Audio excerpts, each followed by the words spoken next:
moving over to Hardhead and moving over to JavaScript and understanding why we need to do that, let's understand a little bit about getting help and running into problems. So let's say we have our FundMe contract here that we just worked on, and we run into an error. Let's say, for example, we forgot the payable keyword, right? And we go ahead and compile this. We'll compile fundme.sol, and we scroll down and we see, obviously, we have 2 errors here, right? We're getting some errors. And we scroll down and we see type error, message.value, and call value can only be used in payable public functions. Make the function payable or use an internal function to avoid this error. And then it goes ahead and gives the line that's erroring. Now, this error is pretty clear. This error code is pretty clear. It's saying, hey, make the function payable or use an internal function to avoid this error, right? This should be pretty easy to add payable and then recompile and be good to go. And this is actually a good example of what to do when you run into errors. When you run into errors, the first thing you want to do is you want to try to figure out exactly what's going on yourself based off of what the error says. This one's pretty straightforward, but some of them can be a little bit more obscure. Step 1, when trying to get unblocked, trying to tinker and figure out errors yourself, right? Because maybe you go, okay, I'll make this payable, right? And you go to save, and then it gives you a different error. It's saying, hey, payable doesn't go here. You resave, you recompile, it goes, hey, we're still missing that payable thing. First step is always going to be try to tinker and figure it out yourself. For this course, I want you to limit tinkering/triaging to 20 minutes. If you take more than 20 minutes to tinker and triage, then move on to the next step. But I also want you to take at least 15 minutes yourself, or be 100% sure you exhausted all options. You're completely out of ideas. So typically try to tinker, try some stuff for 15 minutes. And if you're under 15 minutes and you're saying, hey, I'm 100% certain I've tried everything that I can think of, then you can move on to the next step. So step 1, when you run into errors, is always going to be tinker and try to pinpoint exactly what's going on. Try to pinpoint exactly what's going wrong. Step 2, let's say you tinkered and you tried payable all over the place and you couldn't figure out what this error was and how to debug this error. Step 2 is always going to be Google the exact error and see if you can learn from that. So I'll zoom out a little bit. I'll roll my mouse over this. I'll grab this. I'll copy it, put quotes around it, and do exactly that. And Google search that exact error. And take some time going through Google, going through Stack Overflow, going through Stack Exchange ETH, and look to see if somebody has asked this question already. And it looks like down here, it looks like somebody has. Type error, message.value, and call value can only be used on payable public functions. And if we scroll down, we see that somebody ran into exactly this, and they went ahead and solved it. They go, I realized my mistake. I needed to add the payable keyword to my own implementation. And they go ahead, and in this question, they've added the payable. And hopefully this would give you the insight to say, okay, great. I do need to come back here and add payable. Let's say this Stack Overflow question didn't show up, right? This form wasn't here. What do we do next? So step 1, tinker. Step 2, Google the exact error. I'm going to do a step 2.5 that only is for this class. Go to our GitHub repo discussions and or updates. For this course specifically, go to this GitHub repo, full blockchain solidity course.js. It'll look a little bit different when you all get to it, but come to this repo and look in this chronological updates section to see if there's an update on that section that you're doing. Obviously, since I'm recording right now, there's no update. And if you don't get anything, feel free to jump into the discussion section and ask a question in here, right? There's going to be a community of people looking to help each other out and looking to, make this a lot of fun. And the reason I say 2.5 is because in the real world, you're not going to have our GitHub repo. When working on stuff outside of this course, you're not going to have this GitHub repo. So instead, in the real world, I'm still going to give you the keys. I'm going to give you what it takes to still unblock yourself on anything, okay? So number 3 is going to be to ask a question on a forum like Stack Exchange ETH and Stack Overflow. Stack Overflow is a question and answering tech forum like this, right? You can ask tech questions and then you can answer them as well. And as you can see, when you search for these issues, they'll show up. So Stack Overflow is more for general programming questions, and Stack Exchange Ethereum or Stack Exchange ETH, the Ethereum Stack Exchange, this is for more Ethereum or EVM based question. And all the Solidity code that we're going to be working with, whether it's Polygon, whether it's Avalanche, whether it's whatever, those questions are going to be valid here and you can ask here. So what you'd want to do is you'd want to sign up or log in and ask and format your questions on these forums. You'll want to sign up for GitHub. You'll want to sign up for Stack Exchange ETH. You'll want to sign up for Stack Overflow so you can participate in these forums. In fact, if you haven't already, let's sign up for GitHub right now and let me walk you through formatting one of these questions. Because the better you format your questions, the better chance you have of actually getting the answer. And remember, when asking questions on these forums, when asking questions in these discussion communities, people answer these questions out of the goodness of their heart, right? So if you don't get a response, there's a chance that maybe nobody knows, maybe your question isn't formatted very well, and etc. So we're going to learn how to ask really good questions here. And if you're new to blockchain, do not skip this section, okay? This is going to be that piece that's going to give you the superpower to unblock yourself from any coding issue you run into. So don't skip this part. Be sure to follow along. Okay. So if you don't have a GitHub already, you do need an email to get started. So I'm going to go ahead and sign in. I made a burner account just for this video. So what we're going to do, we're going to go ahead and sign up. GitHub, enter your email.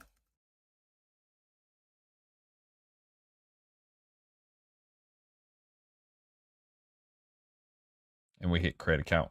They're going to send us an email. So we're going to come back to our email. We're going to get our launch code here, paste it in, answer a little bit of information.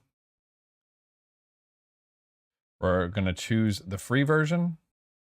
And fantastic, we've now created a GitHub profile. Now, back over in the Smart Contract Kit full blockchain Solidity course.js, I'm going to create a new discussion, a new thread that I want you all to comment on to make sure you understand how to format and how to ask questions, okay? General thread for practicing question formatting. Woo! And so let's go back here. So first, I'm going to format this question poorly 2 ways, and then we're going to format it really, really well. So the first way we're going to format it poorly is by not giving enough information. So what we're going to do is I'm going to just copy this issue. What we're going to do is we would just say like, hey, I'm having trouble with remix and an error. Can someone help me? Why is this not a well-formatted question? If this is my question, there's not nearly enough information here. I, as a helper, have no idea what this person's asking.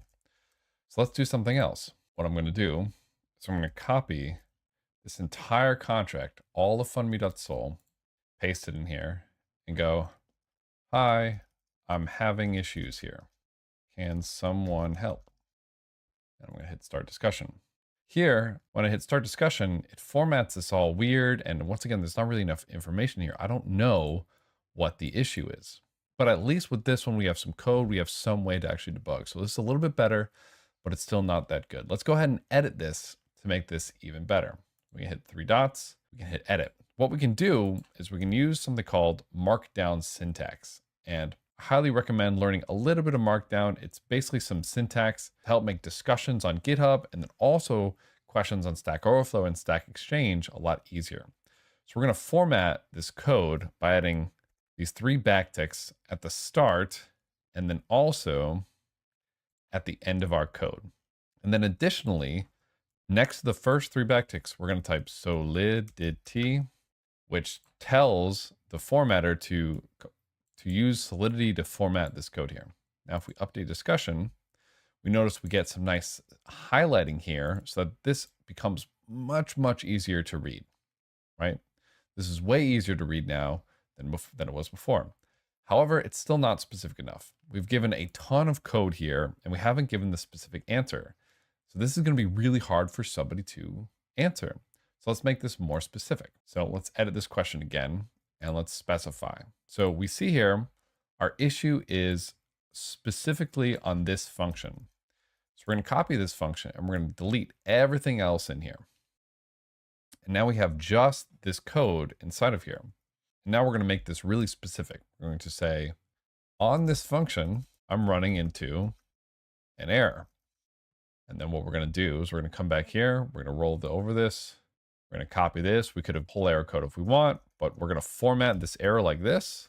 And then we're going to say, can someone tell me what's going on? Update. Now, this is a much, much easier question to debug, right? We have some minimalistic code. we have the error that we're getting, and we have, can someone tell me what's going on? Obviously, the answer to this would be to add payable to this. And that's what somebody would say, hey, like you need to add payable to this. I want you all to practice doing some formatting. Go ahead and add a comment on this with your own formatted question so that you understand how to actually do the formatting. And it's this markdown format, it's this format here that's going to be the exact same for asking questions on Stack Overflow or Stack Exchange ETH. For this course, go ahead and practice. If you want to create more new discussions, feel free to create new discussions. If you want to use Stack Overflow or Stack Exchange ETH, I actually highly recommend you use Stack Overflow or Stack Exchange ETH as well, because those are going to get indexed a lot better than GitHub here. However, feel free to ask questions, obviously, in this GitHub as well. Now that I've given you kind of the basics rundown, we're going to watch a video that I made that goes even deeper into why and how to format all these questions and what to use. So let's go ahead and watch that. Every developer has run into this. Something breaks, or maybe you don't know something, but you don't have time to let these stop you. There are a series of steps that one should take to maximize one's chances of solving any coding problem. But you'd be surprised at how few developers currently use the superpower effectively. Our first one we'll spend the least time on, because it's just tinker and experiment. When you run into an issue, keep trying different things you think might work. Maybe try doing print statements throughout the file, learn some debugging tips, but don't be so cocky that you only do this first step. And this shouldn't just be random running around. This should be trying to pinpoint exactly what's going wrong in your code so that you can either ask an effective question or figure it out yourself. So pinpoint exactly what's going wrong, because you'll need it for the next steps anyways. Next, check the documentation. Not all tools have good documentation, but taking some time to explore documentation can be a quick way to find your answer. You'll want to learn how to search a web page with Command F or Control F. That way you can look for specific keywords on a page, or hopefully they have a good search bar that works well. Sometimes documentation can be really dense, so maybe you'll move to the next step, which is doing a web search. At the end of the day, good software engineers are secretly just professional Googlers. And this is one of their most powerful tools, being able to search the web for somebody else who has already run into the problem that you've just run into and then solved it. Most search engines like Google have tools you can use to get even more specific about what you're looking for. Often, for specific errors, the best thing to do is actually just copy the exact error and paste it into the search bar with quotes, or use the asterisk in spots your error might be too specific. Most of the results you'll get will be from forums and Q&A sites, which leads us to our next step, asking questions in these forums and Q&A sites. Just make sure that before you ask a question, you've done some ample Googling around yourself beforehand. This way, you don't waste yours and anybody else's time. And by asking questions, you swear, you will promise me that at some point you will go back and help other people learn as well. Got it? Good. Before even asking your question, though, we should learn where is going to be the best place to ask this. And this is why I've categorized 4 different types of forums and QA sites. Feel free to pause to read them over. And here are some specific examples of each one of these. Indexed code-based forums like Stack Overflow, indexed repositories like GitHub issues, indexed technology-specific forums like r/ethdev, or unindexed discussion platforms like a Chainlink Discord. One of the key differentiators in these categories is the indexed keyword. We typically want to ask questions on forums that web crawlers have gone through and stuck them in their database or indexed them. This way, in 3 weeks, when we look back at the code that we wrote, we can just Google what the is going on when we forget what it does. And this will help out other developers who run into the same problem, which in turn, they might go ahead and help you out later. Ideally, most of your questions should be asked on one of these indexed forums for this reason, for their searchability and discoverability. However, some questions are better fit for DMs, Twitter, or Discord that aren't indexed, and we made a little chart here to figure out where's the best place to post your questions. Feel free to pause the video, take a look, or read our blog in the descriptions with the picture as well to take another look at it. And of course, before actually posting to any one of these forums, be sure to read their rules, as they might state that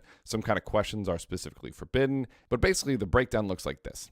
Theoretical, big picture, or opinionated questions can go great on general Q&A forums like Quora, or specific technical forums like specific subreddits or Discord forums. Specific coding questions can go on these forums as well, but will often get more eyes on coding forums like Stack Overflow or Stack Exchange communities. Often the question of, oh, should I post this on Stack Overflow or maybe a Stack Exchange community is incredibly blurry, and sometimes it doesn't really matter which one you post on. Now, if you run into a bug or an issue with a technology you're really familiar with and you think it shouldn't be breaking, this is your chance to pop an issue into their open source code repository and potentially improve the tool. If they don't have an open source code repository, you throw that closed source piece of shit into the garbage. Just kidding. Closed source tech has its place in our lives too. Additionally, if you're following a tutorial and they have a Git repo associated with it, like all of my videos that do, that's going to be the best place to leave your issues.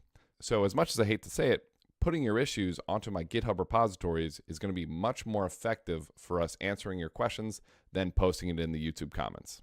Now, finally, Discord, Element, email, text message, or any other of these unindexed chats are still good places to ask questions, but please try to use them as a last resort. And if they do end up answering one of your questions, maybe go back and add that question and answer to one of the other forums that we were talking about. This way, it will be indexed next time you or somebody else Googles it. Now, these quicker chat forums are places more for the community to congregate and have quick conversations with each other. They're places to theory craft, talk about new things coming out, new ideas, events, and other things that shouldn't be indexed by web crawlers. They're also great places to meet and network with people that you might be able to bounce ideas off directly as you get to know each other, which leads into our last section. But before we do that, uh-oh, do you hear that? Oh, that's the video inside another video alarm ringing. When you ask a question in one of these forums, the better you format your questions, the better chance you'll have of getting it answered. Now, there's no bad questions out there, but there are poorly formatted questions. So let's teach you how to always ask questions as formatted as best as possible to give you the highest chance of making sure they get answered. Number one, before asking your question, make sure you've followed all the steps in the parent video and you've done some research on this already. And make sure the question hasn't already been asked. Number two, make a title that summarizes the specifics of the question. 3, introduce the problem before you write any code. Add minimalistic, reproducible code. Minimalistic code means it's not just a copy paste to your entire file. If you're having problems on one line, maybe just post that one line. Reproducible code means that others should be able to run into the exact same error that you're running into, or at least post the steps for them to do it. This doesn't mean that you should put, I was following along Patrick's video and on hour 5, I ran into this problem. Just watch his video and you'll get there. As flattering as this is, it's not reasonable that everyone is going to have watched my videos, even though they should. You'll want to give the technical steps to reach the error that you've reached. For those of you watching my free code camp video, you're kind of exempt from this, but you can only say, hey, I was on hour 5 on this part of your video inside of our discussions tab of the GitHub repo associated with this course. So you can do that, but only in that GitHub repo associated with this course. Learning Markdown to format your code, especially using these 3 backticks and labeling of the language. This is a critical piece of formatting your code and will drastically improve on the number of people who answer your questions. Any errors or code should be formatted with this 3 backtick syntax. And finally, often people who care about certain technologies monitor specific tags and monitor specific questions being asked about the technologies that they like. And then finally, again, be sure to read the forum's guides before posting. Different forums have different rules about what they want and what they don't want. So being familiar will increase your chances of getting an answer. All right, so now back to the main video. Now a note about Stack Overflow in particular. Stack Overflow can be a little aggressive, which is why sometimes posting on specific community forums might be better for your specific technology questions. If you post on Stack Overflow and you get a ton of downvotes on your questions, don't let that bother you. Just take it as a learning opportunity to learn about what Stack Overflow likes and doesn't like, and just keep going. But do not let that discourage you. Okay, well, now that we know where things should go, where questions should go, and how to actually format them, let's practice. Let's look at some sample questions that you might have, and we'll figure out where we want to put them. So this first one, where does this one go? Feel free to pause and guess yourself. So a question like this is going to be great for a Reddit or a Discord. Probably more a Discord. Now, this is definitely something that you can search for, right? So you probably could search for this, find an answer, and go from there. But maybe you want to ask a buddy, or maybe you want to ask a very specific community like r/ethdev. Now, of course, if you see this question, you obviously want to recommend Patrick Collins' YouTube channel. Now, how about this question? Notice it's formatting, right? The title is nice and big. They have a technical command that is formatted properly. They have git commit, which is formatted properly. Where would this go? Something like this would definitely do very well on a Stack Overflow or an indexed code-based forum. They're very clearly trying to do something technical. Their problem is laid out very clearly, and they've given the command that they're looking to do. Now, how about this one? Something like this could go on either Stack Overflow, but it's probably more likely going to go on a GitHub issue for this Brownie package. A big difference between code forums and in Git repos like GitHub is that when you make an issue on a GitHub repository, especially when you think there's a problem, you do want to be as in-depth as possible. So oftentimes when making an issue on these repos, they'll even ask, what version are you using? Can you post all your code? Can you post all your files? And just be much, much more explicit. So now how about something like this? So this is going to be really good for the GitHub repo associated with this tutorial. It looks like this person is asking about a very specific tutorial. So posting this there is going to be best. Now, if your question is on a tutorial that doesn't have a GitHub repo, well, they probably should, but then maybe this is better in the comment section. Now, again, this is where this all becomes a little bit more art than science, because maybe this specific error that they're running into is a generic error that a ton of people run into, and maybe it is better on Stack Overflow, or maybe there's an issue with the package, so maybe it is better on GitHub, or maybe the solution to this is opinionated. And finally, what about this? Yep, this is going to be much better for a Discord or a DM with your buddy. Anyways, our last step on unblocking you from any question is going to be join and strengthen the community of your tool. Now, at the start, it's going to be hard for you to give back since you're not going to be very knowledgeable on these tools. But as you get better at these technologies, you'll want to try to answer some of these new questions that do come in. The reason is because this will give you a chance to actually learn more about the tools that you like. It'll strengthen the community of your favorite tools, meaning if you help answer questions in a tool, it'll actually encourage other people to use the tool because there's a strong following there, and likely they might actually help you sometime in the future. You helping people will make you look like a good person, and then you'll also feel like a good person. Additionally, in many forums like Reddit, oftentimes mods will actually look at how often you post versus how often you help others and comment on other people's posts. And some mods may actually start blocking your posts for abusing the forums and not giving back to the community and only trying to take knowledge. You and the community will be more successful if you join in and help others and not just try to extract things from other people. Additionally, by engaging with the community, I can't tell you how many people I've met and I've learned and been able to brainstorm with. And then the final step is going to be iterate through these steps. Maybe you get to the end of these and you say, oh, I'm still blocked, but you'll likely be much, much more knowledgeable. So you want to go back and try these steps again. Now, this is where this whole process is a little bit more art than science, because some questions might not have been discovered yet. Only very few people know. Not enough people understand the importance of the questions, or maybe people don't understand your question. And this is why it's important to go back and iterate on these steps. Now that you have the basic building blocks of this incredible superpower, I encourage all of you to go out there and try this and then let me know how it went. All right, awesome. So now that we know more about how to get unblocked, we can move on. The reason it's so important to learn how to get unblocked is because blockchain and Web3 is more than just everybody on their own. It is a very collaborative space. So as you get better and as you learn more, a massive way to test how much you've learned and give back to the community is going to Stack Overflow and going to Stack Exchange Ethereum and trying to answer some questions yourself. So I highly recommend you all go to Stack Overflow and then you go to the GitHub repo associated with this course. You try to answer some discussions, try to answer some issues, and help other people out because it's going to help you become a much better software engineer.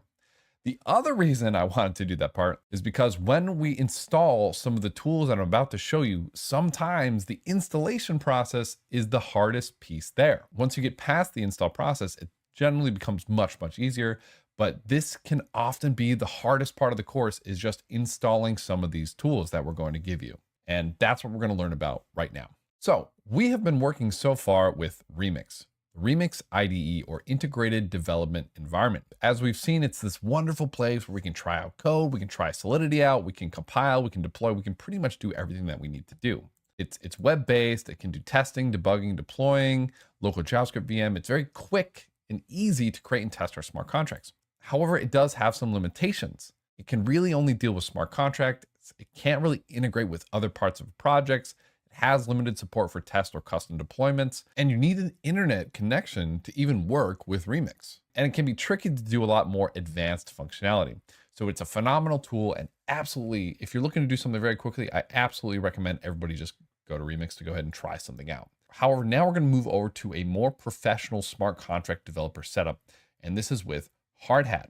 This is known as a smart contract developer framework, similar to Brownie or Foundry and the likes. There's a number of these frameworks, and the reason that we're going to do Hardhat is because Hardhat is JavaScript based. It's a JavaScript based development environment. It's got JavaScript based compilation environment, deploying, testing, debugging. Now, for those of you who love TypeScript, we will also have TypeScript editions of every single one of our code examples for you. So if you love JavaScript, we got you. If you love TypeScript, we also got you. We're not always going to walk through us doing the TypeScript, but we will sometimes. And all of the code for the TypeScript will be available in the GitHub repo. Now, before we can actually learn Hardhat, we have to learn another package first. So we're going to learn how to do everything with Ethers.js, which is a JavaScript-based library for working with smart contracts. And it's also what powers the next tool that we're going to be working with, which is Hardhat. Under the hood of Hardhat, there's a lot of Ethers.js. So it's important for us to learn Ethers.js so that we can understand what Hardhat is actually doing. Now, for the rest of the course, I'm going to be using a code editor called Visual Studio Code. This is one of the most powerful code editors on the planet. And if you've already got it set up, feel free to go ahead and skip this part. If you already have a professional coding setup with Node.js and VS Code and Git and everything, feel free to use the timestamps in the GitHub repository to skip over this setup section. You'll often hear people refer to this as VS Code or Visual Studio Code or just Visual Studio. However, it's important to note that Visual Studio Code, this is different than Visual Studio, which you might see look like this. So Visual Studio Code is what you want, not Visual Studio. Visual Studio is a different application. Make sure you're on Visual Studio Code. Now, if you choose so and you're a total hardo, you can absolutely work just with your terminal or just with PowerShell or just with whatever coding environment that you want, like Atom or Sublime. However, for us, we're going to be working with Visual Studio Code. And I'm going to be going through setting up Visual Studio Code the way that I like to set it up. You can absolutely set it up whatever way that you feel comfortable. And of course, in our lesson 6 here, we have a link to installation and setup, and I'm going to be adding more links as we go about here. And once again, all the code that we're going to be working with is in this GitHub repository down here where it says code. Now we're going to go through 3 different installation processes and pick the one that's most appropriate for you. The first one is going to be for Mac and Linux users. The second one is going to be for Windows users. And then our third one is going to be a last ditch effort. If for whatever reason you can't get Windows or Linux or the Mac instructions to work, we're going to use a Gitpod installation. Now, I highly recommend that you try to get everything working locally without using Gitpod. However, if for whatever reason you can't get those installation pieces to work, we will have Gitpod instructions for all of the repos that we work with here. But to get started, we'll start with the Mac and Linux installation instructions. The first thing you're going to want to do is download the Mac, or if you're working with Linux, download the Linux installation of Visual Studio Code. Once you have it installed, it'll look a little something like this. And if it's a fresh installation, it'll even give you some tips and tools to actually get started. If you've never worked with Visual Studio Code before, I highly recommend going through any get started or getting instructions tips that come with opening Visual Studio Code. Additionally, we have a Visual Studio Code crash course in the GitHub repo associated with this course. Once you have Visual Studio Code installed, the next thing that we're going to want to install is going to be Node.js. And again, we have links to all of these in the GitHub repo associated with this course. You can just go ahead and click download for macOS or download for Linux. I recommend using the LTS version. LTS stands for long-term support, which means that they will be supporting this version for a long time. So go ahead and download Node.js. I've already downloaded this, so I'm not going to go ahead and re-download this. Now, one of the awesome things about Visual Studio Code is it has this thing called terminals, which are command line prompts that allow us to run scripts. Basically, it's where we're going to be running all of our code. The way we can open up the terminal is we can go ahead and hit terminal and select new terminal. And you'll get something like this. Now you might have bash or ZCH or some other type of shell. The type that you have doesn't really matter because on Mac and Linux, it's going to be Linux based. We can now test our Node.js installation has been done correctly by running node --version. And you should see something that looks like this. The exact version of Node that you have doesn't really matter here, but ideally you're at least on Node version 14 or higher. And if something like this doesn't show up, remember to go ahead and start looking on Stack Overflow, looking on the GitHub repo in the discussions tab, looking on the updated section, etc. And like I said, sometimes installing this can be the hardest part of this entire course. So don't get discouraged, and please use Stack Overflow, Stack Exchange Ethereum, and the GitHub repo to move past any issues you run into. Now, if you're on Mac or Linux, you can actually hit Control backtick to actually toggle your terminal mode. This will pull the terminal up and down for you. Getting familiar with keyboard shortcuts will actually make your life a lot easier because you'll be able to move around Visual Studio Code much more effectively. We have a link to a list of keyboard shortcuts additionally in the GitHub repository associated with this section. As we move along, I'll give tips on different keyboard shortcuts that you can optionally use. Otherwise, you can just go ahead and click as well. You can click the trash can to delete the terminal, go back up, terminal, new terminal to pop it back up. Now, the next thing that we're going to need a little bit later, we're not going to need it for this section, but it's good to install it now, is going to be Git. Node.js is known as a JavaScript runtime, and it's a tool that we're going to use to help run JavaScript code in our Visual Studio Code. It's not exactly JavaScript, and the difference between Node.js and JavaScript can be a little bit confusing, but don't let that stop you for now. Next, we're actually going to go ahead and install Git. We will have links to the installation instructions in the GitHub repository. Installing Git on Linux, you're going to use one of these two commands. And on Mac OS, if you just type Git on the command line, it should go ahead and prompt you to install it. So if we're back in our command line and we just type Git, it should prompt you to go ahead and install it. And if you do git -- version, you should get something that looks like this. You can also use a macOS Git installer by clicking this link here and running through the installation process. All right, now that you have Node.js, Git, and Visual Studio Code installed, we can continue on to the next section. Awesome. If you're not planning on using Windows or Gitpod, feel free to skip the next two sections. I'm running this on Windows 11. However, it should work on most editions of Windows. So the first thing that we're going to want to install is Visual Studio Code, which looks something like this. It should auto detect it, and we're going to go ahead and download this for Windows. I'm going to walk through all the installation process. Go ahead and create a desktop item. We'll add this just in case we want to open with code, and we'll go ahead and install.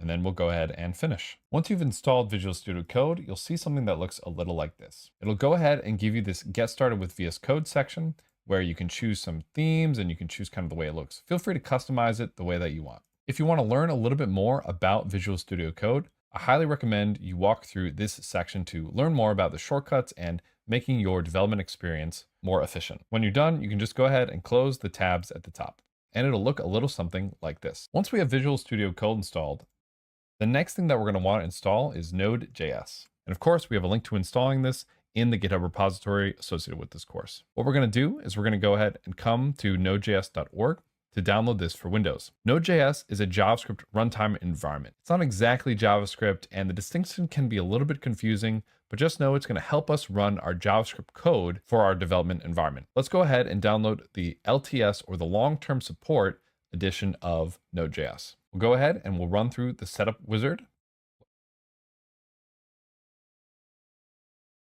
And we'll go ahead and make sure that this is clicked just in case we ever want to use some different tools with our setup. And then we'll go ahead and click install.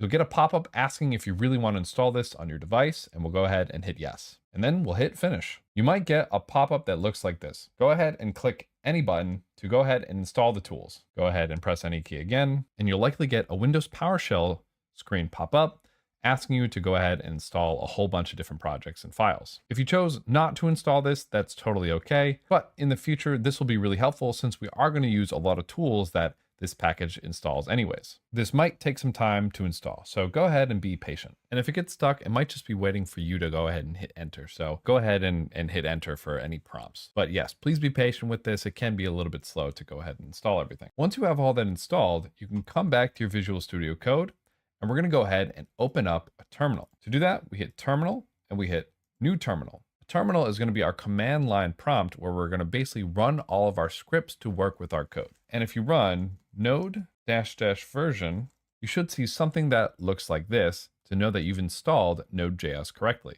Now, this command line is known as Windows PowerShell. If you want to work with Windows PowerShell, you absolutely can. And in fact, if you want to be a total hardo and write all your code through Windows PowerShell, you can absolutely do that as well. However, we're actually not going to be working with PowerShell. We're going to be using a tool that makes our Windows environments more like Linux. The reason that we're doing this is Linux is the standard for most development environments, and having everybody work on a very similar setup will make the rest of this course a lot easier for everyone to interact with each other, no matter what coding environment they're working on.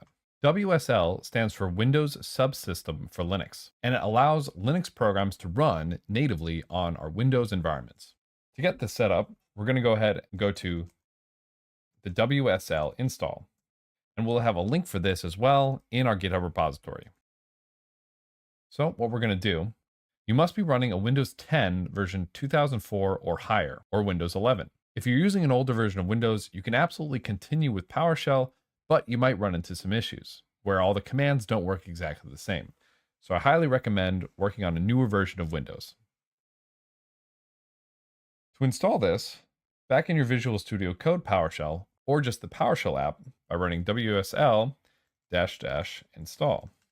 Now, if you get this error, the requested operation requires elevation, it means that we have to run our Visual Studio Code or our PowerShell application as administrator. We close out our Visual Studio Code and right-click it and say Run as Administrator. We get a little pop-up saying, do you want to allow this app to make changes to your device? We'll go ahead and click Yes, and then we'll reopen the terminal. And then we can run WSL -- install. And we'll go ahead and install WSL. This may take a little bit, so please be patient. Once it's completed, you'll see something that looks like this. We're going to be working with Ubuntu, and we have a list of different commands to change your Linux distribution if you choose to do so. And you'll see the requested operation is successful. Changes will not be effective until the system is rebooted. So you'll want to go ahead and restart your computer. There's also a troubleshooting guide in the GitHub repository if you run into issues. After you restart your computer, you'll be prompted for a name for your new system and a password. This can be different from your Windows name and password. And then just follow through with all the prompts. And then, once you're done, you'll be dropped into a Ubuntu shell, and you can run Linux commands. And now you'll have a Ubuntu instance on your machine, and you'll be able to run Linux commands in your terminal. Now that we have WSL set up correctly, we're going to go ahead back over to Visual Studio Code. Once we have WSL, we'll want to go ahead and install an extension. So in our Visual Studio Code, we'll go to Extensions, and we'll look up Remote Development. You can install the whole thing or just Remote WSL. We're going to install the whole thing. You can follow along the Get Started with Remote WSL if you like, or you can just follow along with me right now. Right now, if I go to the terminal and hit New Terminal, I'm still going to get PowerShell. We actually want this to be our Linux shell. So there are a couple ways to open Visual Studio Code up in our Linux environment. One way is you can hit Control-Shift-P and type WSL, and then click Remote WSL, New WSL window. And you'll get a new window that looks like this. You can also click the bottom left and choose New WSL window. Now, if we go to our terminal and hit New Terminal, we'll be dropped into a bash shell, and we can run Linux commands in here. Awesome. Another way we can open up Visual Studio Code with WSL on is we can go into our Ubuntu application. We can make a folder by typing mkdir folder. We'll cd or change directory into folder and type code, period. We'll go ahead and trust the authors in here. And this will open up Visual Studio Code already connected to the folder that we're in. And we can create files in this folder like hi.txt, and those will get created inside the folder in our WSL. Now that we're inside our WSL environment, you'll notice that node -- version doesn't work anymore. That's because we installed it on our regular Windows machine and not on our WSL or our Linux environment. The reason we installed it on our Windows environment first is so that just in case you wanted to go ahead and use PowerShell or use your Windows environment to run everything, you still can. But just remember, if you use the Windows environment and PowerShell, all the commands that we use might not work for you. So we're going to go ahead and install Node.js on our Linux environment now. All the commands that we're going to write are going to be in the GitHub repo associated with this course. we're going to do a curl command to the MVM repository, which stands for Node Version Manager.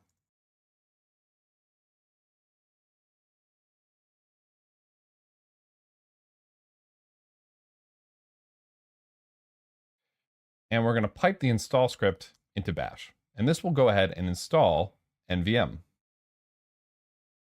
After running that, we go ahead and trash the terminal and then reopen it. And then we can type NVM -- version to see if it actually installed correctly. Once we've installed NVM, we can go ahead and install Node.js using NVM. Just type NVM install, and we'll do 16.14.2. This is that same long-term support version we installed on our Windows machine. Once we have it installed, we can type in node -- version, and now we have Node.js installed. Now I know there was a lot here, but if you made it this far, this is fantastic. You've done a great job to push through to this point and get everything set up so you can code in the best environment there is. So if you've made it this far, huge congratulations. Now, the next thing that we're going to install is Git. And now we're not going to use Git for this lesson. However, we will definitely be using it in the future. To see if Git's installed, type git -- version. Sometimes Linux will automatically come with Git installed, and you'll see something output like this. If you don't have Git, we can just look up the Git install, which again, link to this is in the description, and you'll actually run the installing on Linux. Now, if you want to use PowerShell and you want to do everything with Windows, you can absolutely follow the installing on Windows instructions here instead. When you're working in WSL, you'll want to use the Linux commands instead of the Windows commands, even though you're on a Windows, because WSL makes it so that you're basically running in a Linux environment. And now, if you've made it this far, you should be able to follow along with the Mac and Linux instructions as if you're running on a Mac and a Linux, even though you're running on a Windows. Just be sure that whenever you're in your VS Code, you take a look at the bottom left and make sure you're on WSL Ubuntu. Like I said before, if you want to run in PowerShell or in a Windows environment, you're more than free to do so. But like I said, if you've made it this far, huge congratulations. Awesome work. And then finally, our last setup is going to be using a tool called Gitpod. Starting from lesson 5, the lesson that we're on right now, Ethers.js Simple Storage, all of our code repos are going to come with a button. In the repo, if you scroll down, they'll come with this Open in Gitpod button. Now, Gitpod is a cloud development environment where you can actually run your code on a remote server. It's kind of similar to Remix IDE, but it allows you to run Visual Studio Code in the browser or connected to another server. This is good because then you don't have to do any installation on anything, since all the tools that you want to use are just going to be running on this remote server. This has its downsides though, obviously, since you'll only be able to code if Gitpod is up and working for you. Additionally, when it comes to private keys, you absolutely do not want to run any code with a private key that has real money in it on Gitpod. Why? Well, once again, since you're running your scripts on a remote server, those servers have access to your private keys. But since you've pinky promised that for this course, you're not going to be using a MetaMask or a private key with actual money in it, it should be fine. The other downside is that these often cost money to use, and Gitpod isn't free, but it's an option if you absolutely cannot get any of the installation working. So if you go ahead and you hit this opening Gitpod button, you'll get a welcome to Gitpod showing up. We're going to go ahead and continue with GitHub since you've signed up for GitHub here. You'll want to go ahead and authorize Gitpod. And it'll go ahead and start creating this workspace for you. And you'll notice it looks exactly like Visual Studio Code. Since I opened the repo up in Gitpod, it came with all the code. And you can even open this workspace up in VS Code Desktop. So this might be a little bit confusing, but basically you can run off of Gitpod using your local Visual Studio Code.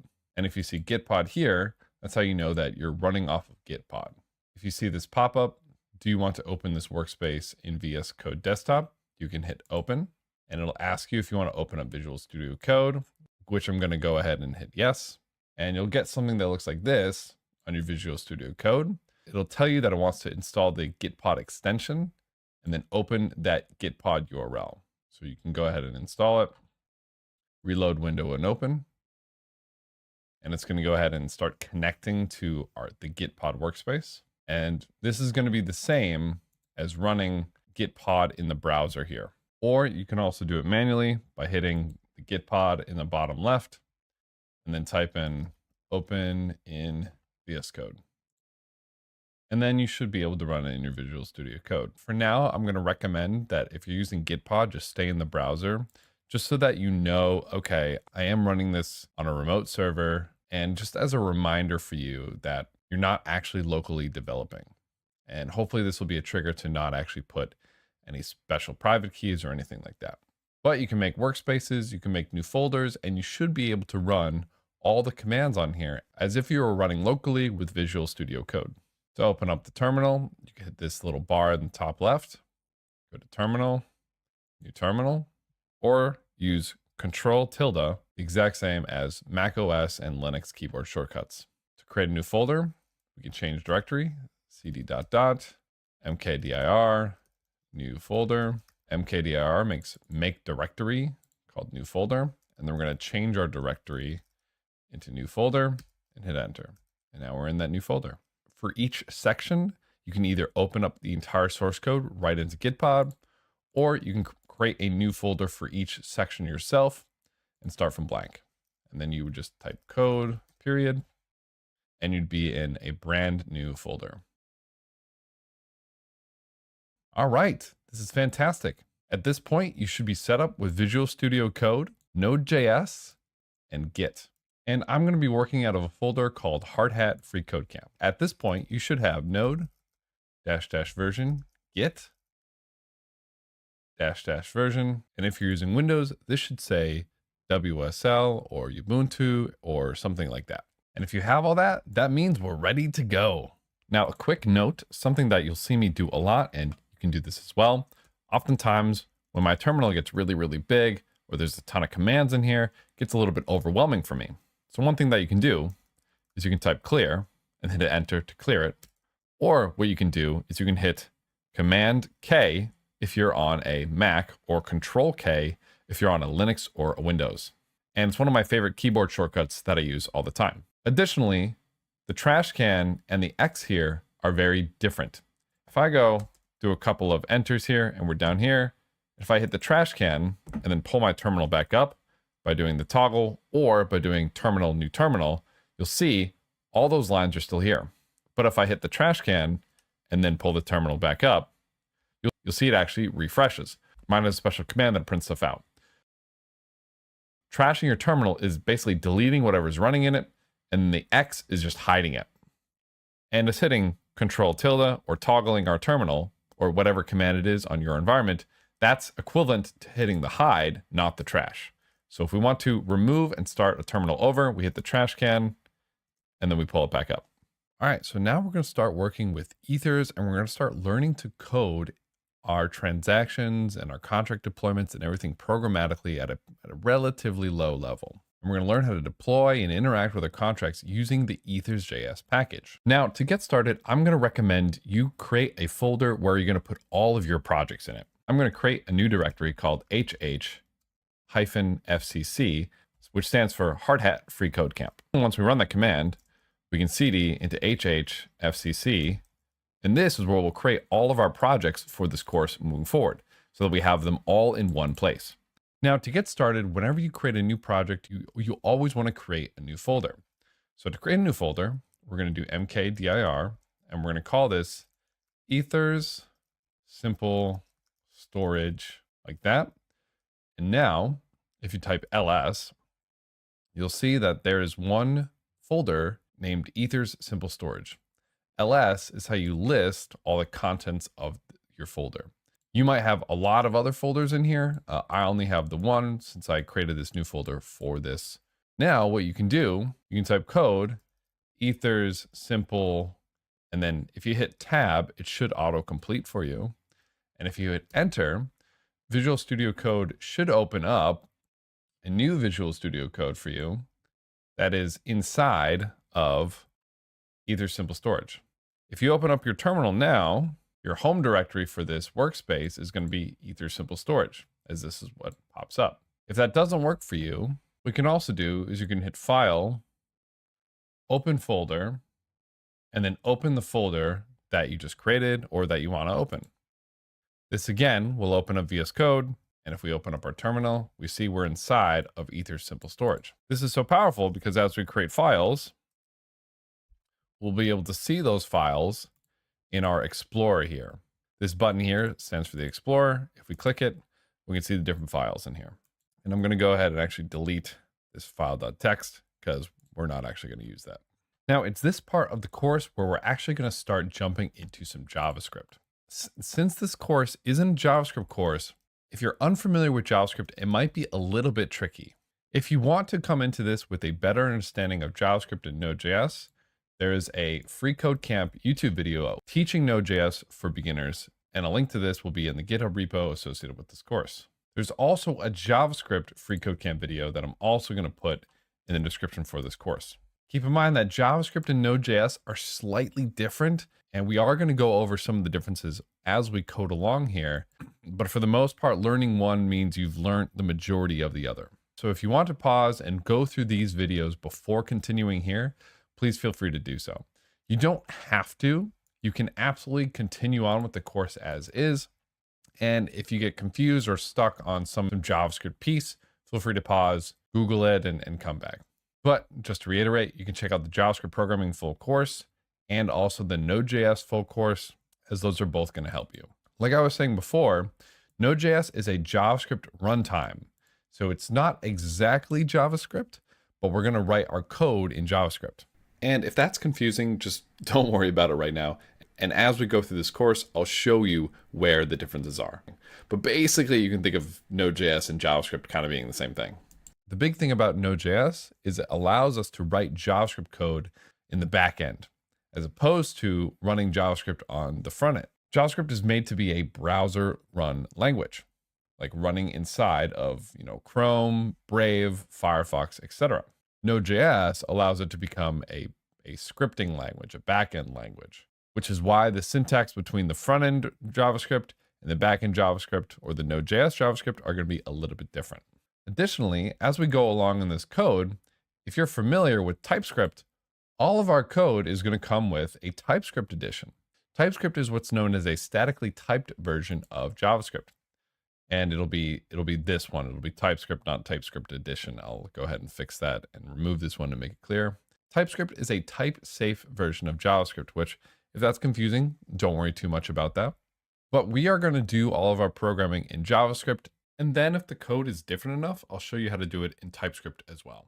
However, for most of them, we're not going to show you the TypeScript editions because it's going to be really similar, but you can always refer back to the GitHub repository to see all the code for the TypeScript. Now, if you're new to this space, I actually do recommend you go ahead and start with JavaScript and learn how to do TypeScript later on.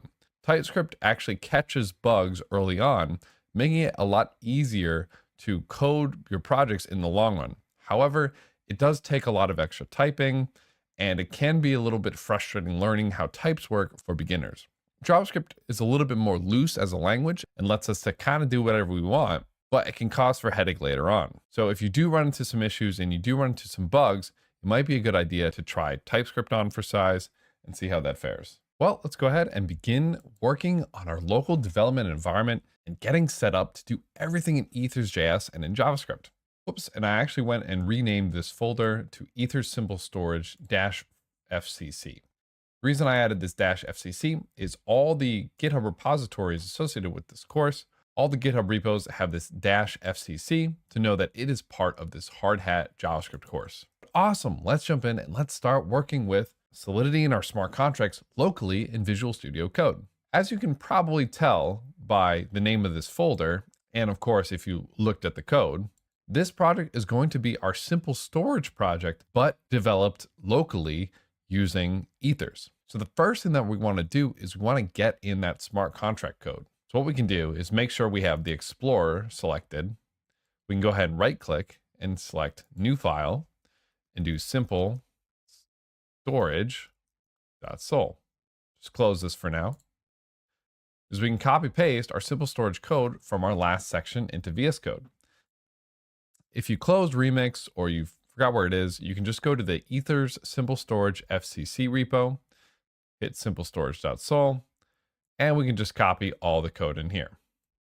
And then come back over, select simple storage.sol, and paste it in. Now, an important note about Visual Studio Code is that when you see this little white dot up here, it means that this file isn't saved. To save, you can hit File, Save, and it'll go away like that. Or what you can do is you can hit Command S or Control S, depending on if you're on a Windows, a Mac, or a Linux. Now you'll see here that this code is a little bit hard to read, this simple storage.sol. It doesn't have the syntax highlighting that we saw in Remix. So we want to go ahead and add a Visual Studio Code extension to give this syntax highlighting. So what we can do is come over to this bar over here. Looks like this. And if you don't see it on the left-hand bar, you should click these three dots and it should be in here. But we'll go ahead and click extensions. And what we're going to do is we're going to look up Solidity plus Hardhat. And we're going to install this Solidity plus Hardhat extension for VS Code. Now that we have this installed, if we go back over to our simple storage.sol, you'll see that all the highlighting is back in. And now it's much easier to read. All right, so this is good. We have our code in here. We have our syntax highlighting. Now let's add an auto formatter or a default formatter. Right now our code is pretty good with the way that it's formatted, but what if we accidentally do some stuff like this, or maybe even like this. We add a ton of new lines, etc. Our code can start to look pretty gross. And even though the code itself is fine and it'll run the exact same way with all this extra white space, it doesn't look very good, right? And due to that, it can be a little bit hard to read. What we want to do then, we want to open up our settings and adjust our VS Code so that it auto formats whenever we save. So whenever it goes from the little white dot here to no white dot, this whole thing gets automatically formatted to something that looks really nice. Okay. So what we can do is we can open up our command palette. To open up our command palette, you can hit View, Command Palette, and it'll get a little pop-up that looks like this. Another way to open up your command palette is you can hit Command-Shift-P or Control-Shift-P, depending on if you're on a Mac or a Linux or Windows. And what we want to do is we want to type in Settings, and we're going to open Settings JSON. We don't want to open the default settings JSON. We don't want to touch these, but we want to open our JSON settings. You'll also notice there are user settings and workspace settings. These are pieces that we can adjust as well, but we're going to just go right into the JSON settings. So I already have some stuff in here, but yours might be blank, or you might have some stuff in here as well. So what we're going to do is, if you have stuff in here already, we're going to add a comma. Then we're going to do quotes, Solidity, close the brackets. We're going to do a little colon and something like this. This means that we're going to apply some settings to our Visual Studio Code whenever we're working with Solidity. One of the things that we're going to add in here is going to be an editor.default formatter. And you might even get a pop-up that tells you some different things that we can use for a default formatter. Our default formatter is going to be Nomic Foundation.hardhat-solidity. This will mean that anytime we go to format our code, it'll use the Hardhat Solidity plugin as its default formatter. The Hardhat Solidity plugin comes with some formatting and a lot of other really useful tools for us writing our code. So now that we have this part in, the next thing we're going to do is add format on save if we haven't already. We could add it in here in our JSON, but I'm going to add it not in the JSON file. I'm going to add it in the overall file. So if we open that command palette back up, we type in settings, open user settings. This is another really good place where we can look and add settings with a UI. So these two do essentially the same thing. It's just that this one has styles and a little bit more context versus settings.json just says, okay, give me the raw code for it. This tells us a little bit more. So you can use either one. But we're going to look for format on save. And you're going to want this checked if you haven't already. This means that every time we save, VS Code is going to try to format our code for us. So now that we have this checked, we have settings.json added in. And remember, we want to save this. Remember, if you see this white dot, that means it's not saved. So you're going to want to save it. and we close it out, and we close this out too, if we come back in here and we add a bunch of random new spaces or whatever you want to make it look a little bit ugly, and then we save it, it should automatically reformat to look much nicer, right? So if we do something like this, we hit save, it reformats it to look much nicer. This will make it more readable for you and more readable for anybody else who looks at your code, and it's just really nice. And this line of code for your settings.json is located in the full blockchain solidity course.js, so you could also just copy paste it. We are going to end up overriding that default formatter with another formatter called Prettier pretty soon. But it's great to have a default formatter so that if you don't feel like adding the Prettier code sometime in the future, you can just rely on your default formatter. Awesome. While we're doing formatting, let's also add a default formatter for our JavaScript code. And just to test it out, let's go ahead and create our new file. We'll call it deploy.js. And in here, we can do something like function hi, console.log, hi. And then just add, and then just make it look kind of gross. Maybe something like this. If you hit save and it does some auto formatting, that's great. You can actually turn that off by going back to your command palette and saying save without formatting, and that way it'll be saved and not formatted. The way we can add some auto formatting here is we're going to install another extension. This one is going to be called Prettier. So we can just look up Prettier in the extensions here, and you'll want to install this Prettier code formatter. So we're going to go ahead and install this, and great, now it's installed. Prettier is a code formatter that works for many languages like Python, JavaScript, and even Solidity. And pretty soon we're going to use Prettier for both JavaScript and Solidity. But for now, we're just going to use Prettier for JavaScript. We can enable this by opening back up our command palette. We'll go to Preferences, Open Settings. And the same way we added a Solidity section, we're going to add a JavaScript section. So we're going to add a comma here, some quotes, brackets. We're going to type in JavaScript, close that, colon brackets, and we're going to do the same thing. Editor.default formatter.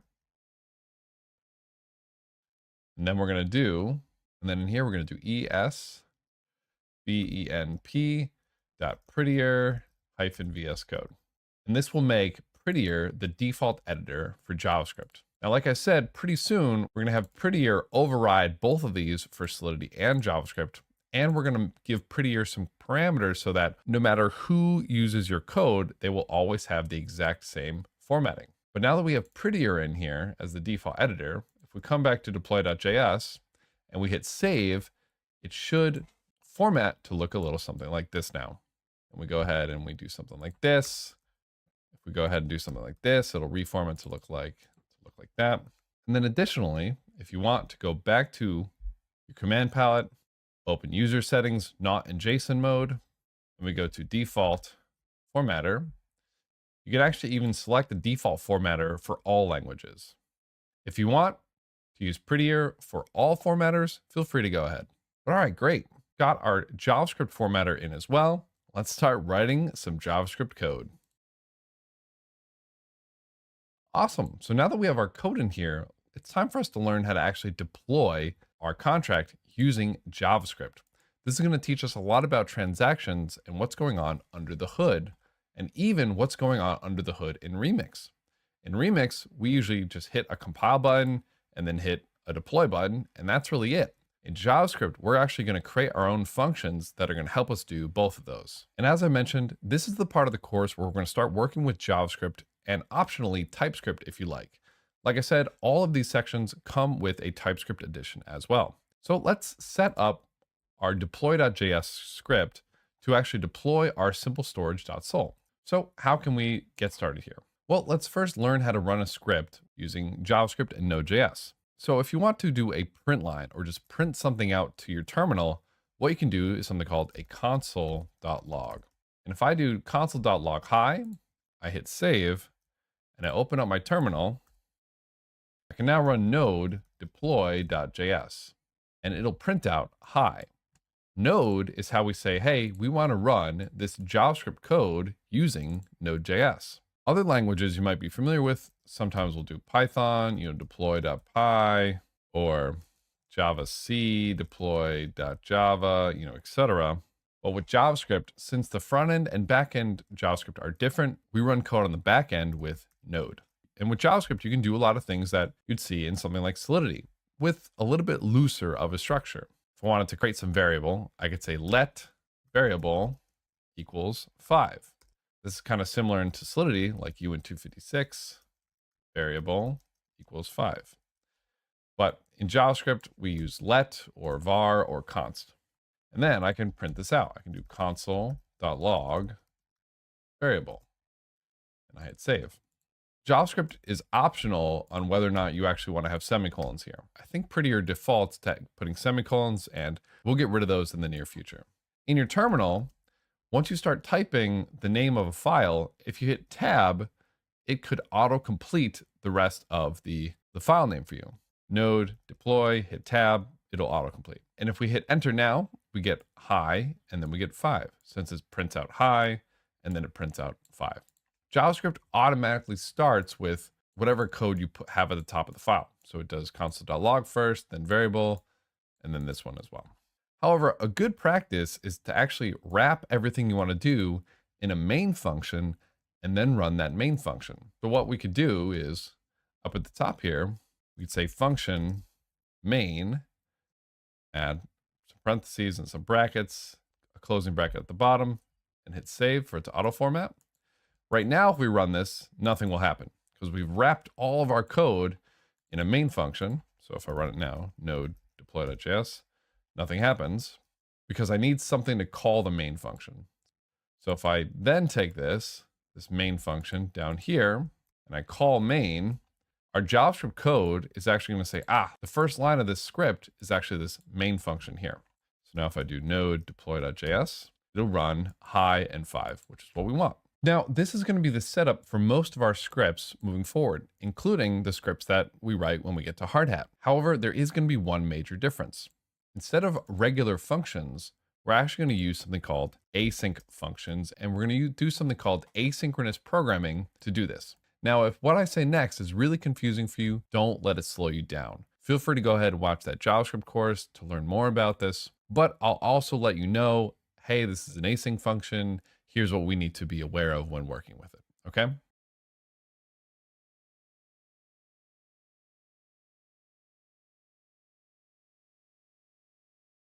But I do want to give you a quick background on asynchronous programming. So far, the programming that we've done has been synchronous. And Solidity is an example of a programming language that's synchronous. Synchronous means it just goes one line after another. If our code looks like this is synchronous, right? Our main function is the first thing that actually gets called. Then we do console.log, let variable equals 5, and then console.log again. This is synchronous programming in JavaScript. All of our Solidity is synchronously programmed. There will be some exceptions to this when working with oracles, but for now, everything is synchronous. JavaScript can be asynchronous, meaning that we can actually have code running at the same time. Good example I like to use to understand the difference is with cooking.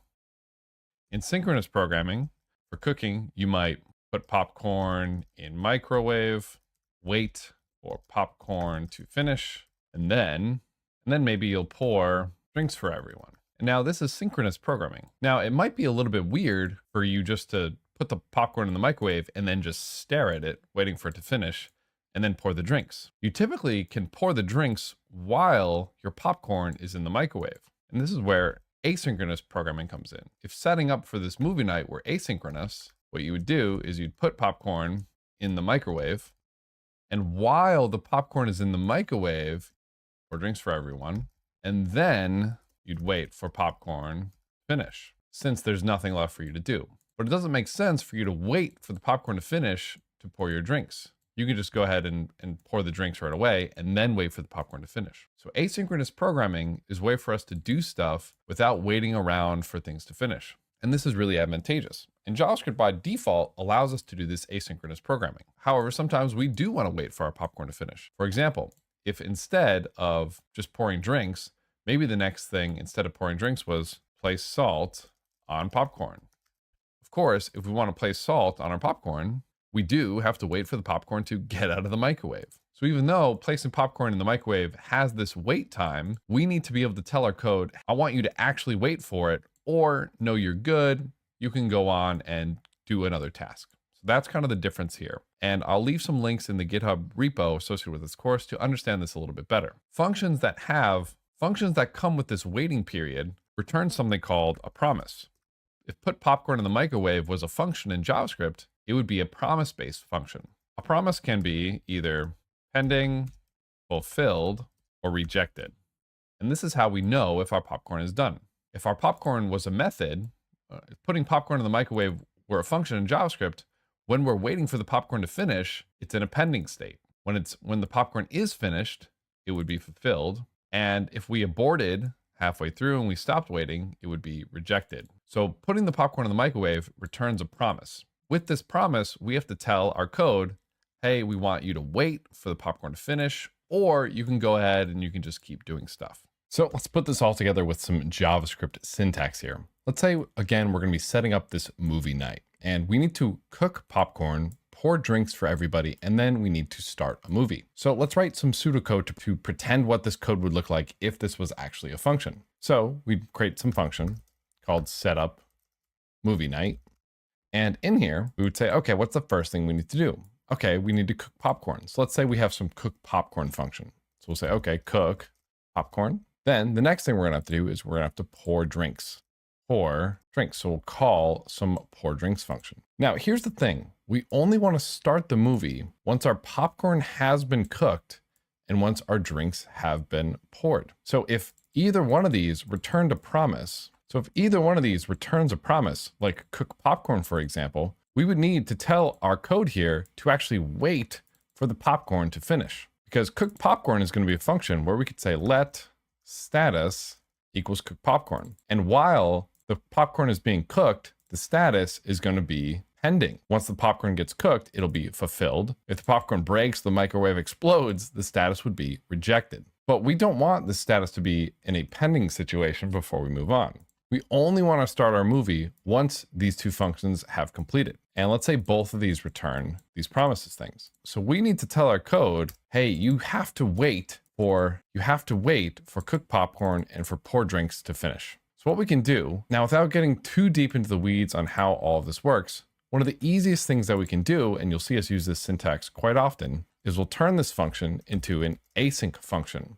When our functions are async, we get access to a keyword called await. The await keyword tells any promise-based function to wait for that promise to be fulfilled or rejected. So we say, okay, we want to await for our popcorn to cook, and then we want to await to pour our drinks, and then we can just go ahead and start the movie. And we only start the movie here once these two have been completed. And this is why throughout all of our code, you'll see this await keyword used a lot, but it can only be used in async functions.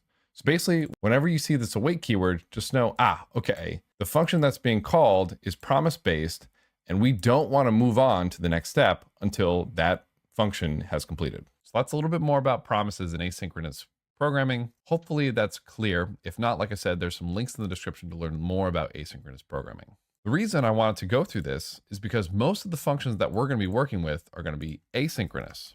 For example, when we deploy a contract, what do we have to do? Well, we have to wait for it to be deployed. If we don't use synchronous programming and we just leave our function main like this, what would happen is we would write some code like contract.deploy, and we wouldn't wait for it to finish. Obviously, if we don't wait for it to finish and we try to run some code on a contract that hasn't finished deploying yet, it's not going to work. So we want to do this. We want to have our main function be an async function so that we can wait for our contracts to deploy. We can wait for things to happen.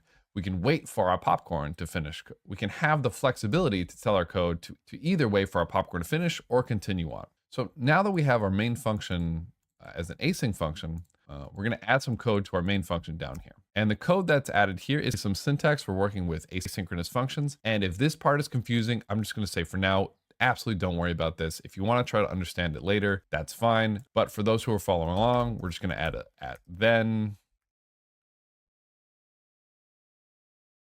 catch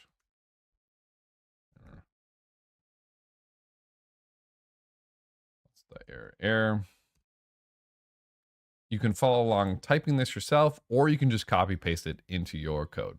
Basically, what this allows us to do is we have our main function that's an asynchronous function. So when we call the main function, this is some other syntax for waiting for it to basically finish and then printing any errors it gets. And that's why we do this. But again, if this big lump of code, if you're like, what is going on with this big lump of code? Honestly, for now, just copy paste it. So great. We have our asynchronous function main, we have some code, and then we have this lump of code, which basically just calls our main asynchronous function. Okay, great. I'm going to delete all this for now, but you can still find that comment in the GitHub repo associated with this course. Awesome. Okay, so now that we have our real basic setup, let's go ahead and start coding. And if this setup part is confusing and the async await stuff is confusing, don't worry too much about it. It'll make more sense as we progress. All of our code basically is going to be inside this async function main, which is going to be our main script for deploying our simplestorage.sol. So our deploy script is going to replicate exactly what goes on in Remix. In Remix, what was the first thing that we always did? Well, the first thing that we would do is actually compile all of our code. So we're going to want to compile our code in our JavaScript project as well. In order for us to compile our simple storage contract, we're going to use a tool called Sulk.js. Now, JavaScript actually has a way to install projects directly into our setups and into our folders. If we scroll down, this Sulk.js is exactly what we're looking for because it has a way to compile a contract that imports other contracts via relative paths. You can see a section in this README, and most documentation will have something like this if it's JavaScript compatible for Node.js usage. It says to use the latest stable version of the Solidity compiler via Node.js, you can install it via npm install Sulk. npm is what's known as a package manager. And we actually installed npm just by installing Node.js, right? If we do node -- version, you should also be able to do npm -- version. Another tool that it comes with is something called Corpac. You can type Corpac -- version. Now we can install with npm using npm install Sulk. However, I like the Yarn package manager a little bit better. So we're actually going to install the Yarn package manager instead to do all of our package management. If you go to the installation page, the newer way to install Yarn is just by running Corpac enable, and the older way is to install with npm. If you go ahead and run Corpac enable, after that finishes, you should be able to run Yarn -- version. Alternatively, you can just run npm i-g Corpac, and then you can run Corpac enable. The last option you have is you can run npm i-g yarn. This will install Yarn globally for your system, but this is considered the outdated way to install Yarn, and ideally you run Corpac enable. But in any case, after you run those, if you run Yarn -- version, you should get something that looks like this. Now that we have Yarn, we can actually use Yarn to install all of our projects instead of npm. Back in Sulk.js, where it says npm install Sulk, we can do the Yarn equivalence of npm install Sulk, which is going to be Yarn add Sulk. This will actually go ahead and install Sulk to our project.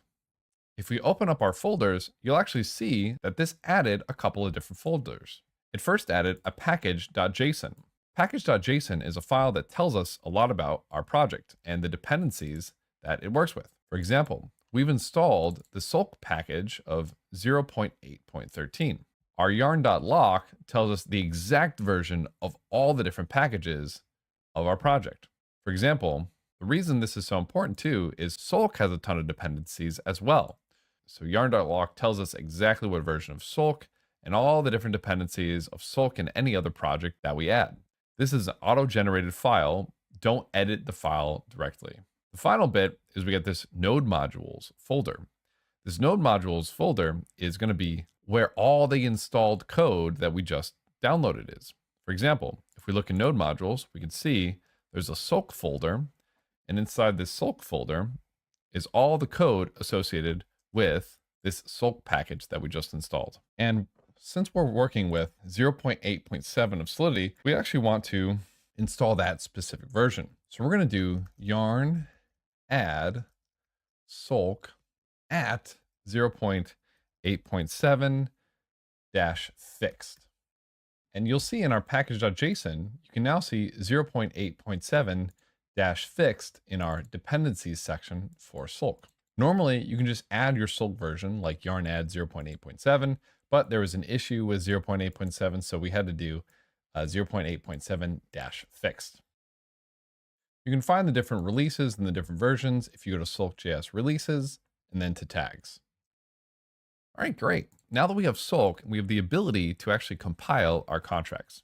We could either compile them in our code and have it automatically run whenever we hit deploy, or we could compile them separately.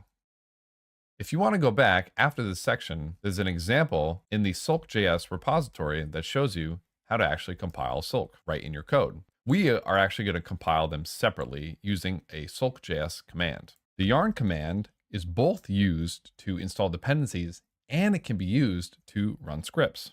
If you go to Sulk.js and you scroll down, it says in order to use the command line, you actually need to install it globally. If you want to install this globally using yarn global add Sulk at 0.8.7 fixed, you can absolutely go ahead.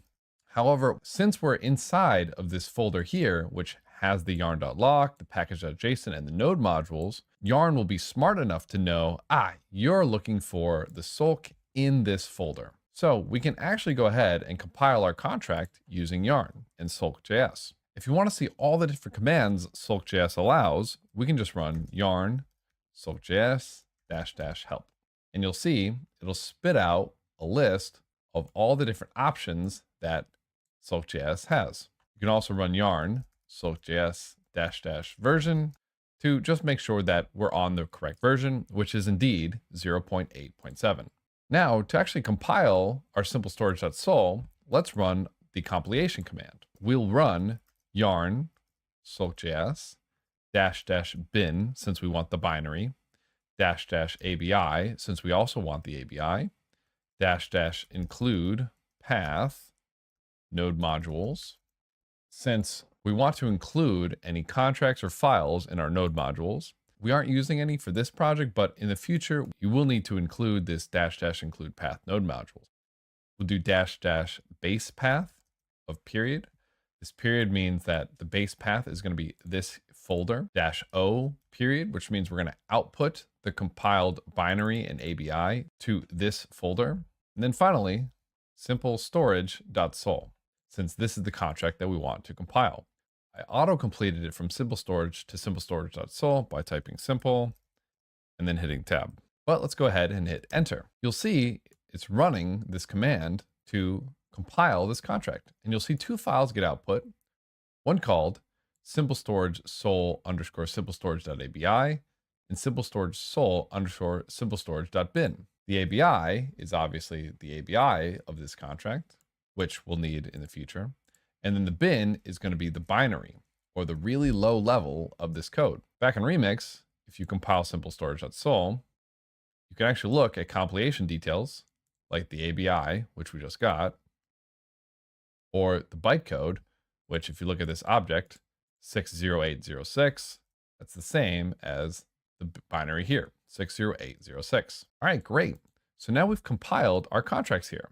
Now, obviously, if you hit up on your keyboard, you can actually cycle through your most recent terminal commands. And if you hit up enough, we can see this command that we just ran. Typing this out or hitting up a whole bunch every single time is going to be really annoying to do anytime we want to recompile. So what we can do is we can add a scripts section in our package.json to shorten some yarn scripts for us. So what we'll do is back in our package.json, we'll add a comma and we'll add a section called scripts.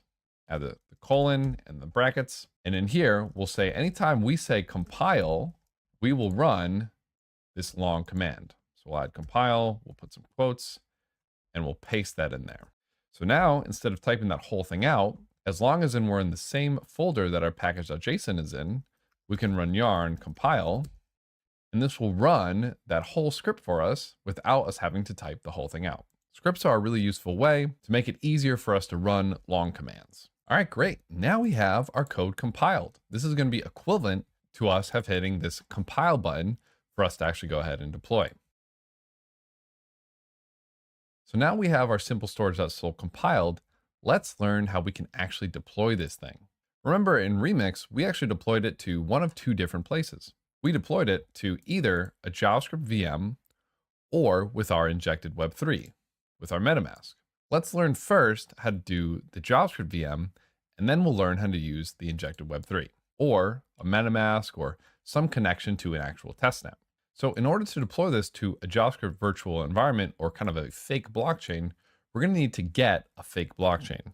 Now, in the future, we're going to be using the Hardhat runtime environment as our JavaScript virtual machine, or AKA our fake blockchain. But for this section, I want us to use a tool called Ganache. There's a link to this in the GitHub repository. Ganache is similar to a virtual machine in Remix. It's a fake blockchain that we can run locally to actually test, deploy, and run code. It's also a nice way to see things that are going on in a blockchain. Let's go ahead and spin up the Ganache application after you install it. The Ganache application will look a little something like this. And to spin up a fake blockchain really quickly, you can just go ahead and click Quick Start. This will spin up a fake blockchain that's running locally on your computer right here, which is fantastic. It comes with a whole bunch of fake accounts, exactly like how Remix comes with a ton of fake accounts with 100 Ether each. Ganache comes with a bunch of fake accounts with 100 Ether each. They also come with the private keys that we can use in our applications to actually take control of these fake accounts. Remember, don't use these private keys on a public blockchain. They're for development purposes only, because a lot of people know these private keys. In our code, one of the first things that we're going to need to do is actually connect to our blockchain. Remix does this a little bit behind the scenes. If we're choosing JavaScript virtual machine, Remix chooses its own fake blockchain that it runs. If we choose injected Web3, as we know, MetaMask pops up and it connects to our MetaMask. This connection that Remix does is actually doing something really interesting. It's not just connecting to our MetaMask by some magical powers. It's actually connecting to our MetaMask, which has a connection to the blockchain behind the scenes. If you open up your MetaMask and you go down to, you select the networks and you select add networks, you'll get popped up into a UI that looks like this. If we go back and hit select networks over here, we can actually see information about these different networks. One of the main things that we can see is that all these networks have something called an RPC URL. RPC stands for Remote Procedure Call, and then URL is Uniform Resource Locator. This RPC URL stands for a connection to a blockchain node that somebody is running. This URL connects us to make API calls and to interact with a blockchain node. Blockchain nodes run with software, and some of them expose an API call. If you look at the Go Ethereum website, there actually are instructions for you to run your own blockchain node for a real blockchain like Ethereum. Most of these have flags like -http.adr to expose these RPC endpoints. So if you ever want to run your own node, your own real blockchain node, instead of using MetaMasks or any other of the providers that we're going to go through, you can use Go Ethereum or whatever blockchain you're working with software to run your own nodes. But it's this RPC URL that allows us to connect to Rinkeby if we're on Rinkeby, Ropsten if we're on Ropsten, Mainnet if we're on Mainnet, etc. And it's going to be the way that we're going to connect to our Ganache blockchain that we're running inside of this application. So if you look at the top of your Ganache here, there's a section called the RPC server. And this is the endpoint of our Ganache node right now. So what we can do is we can copy this and go back to our VS Code and paste it in here to see if we can connect. Instead of HTTP with these capitals, we're going to have it be lowercase instead of the uppercase, because the lowercase is more correct and it looks nicer. But now that we have the endpoint, hypothetically with just this, we can start making calls and API calls to this endpoint. You go to this JSON RPC specification, again, link will be in the GitHub repo. We can actually see different calls we can make directly to our node to get different information. ETH get blocked by hash, ETH get blocked by number, and all of these wonderful pieces in here. Making these API calls directly is a little bit annoying to do ourselves. If you want to do it yourself, you absolutely can using an API endpoint like Axios or Fetch. However, we're going to use a wrapper to interact with our node and do things like deploy and interact and other such things with our blockchain node. This is finally where Ethers comes into play. Ethers.js is one of the most popular JavaScript-based tooling kits that allows us to interact with different blockchains. And it has all these wrappers that make all these API calls and do all these things with Ethereum and Polygon and Avalanche and any EVM compatible chain. The other incredibly popular package that does the same thing is going to be Web3.js. And you've probably heard about this, and you'll probably see it a little bit more throughout this course and throughout your Web3 journey. The reason that we're using Ethers is that Ethers is the main tool that powers the Hardhat environment, and I really enjoy it myself. And remember, if you ever get lost with any of this, you can always come back to their documentation. To install it, as you can see here, you can just run npm install ethers. We're just going to do yarn add ethers. And now you should see in your package.json, we now have ethers added in here. Awesome. Now back in our code, we're going to import ethers into our deploy.js script so that we can use all the wonderful tools it comes with. So we'll say const ethers equals require ethers. For those of you doing the TypeScript edition of this course, this will be import instead of require. Now that we have ethers in here, we can create our provider object in our main function. The reason we pull ethers outside of the main function is because we do want to pull our package into our script before we call main. We want to make sure all of this is done first. So you'll see this is kind of the normal setup of our scripts. At the top, we import any dependencies or external packages.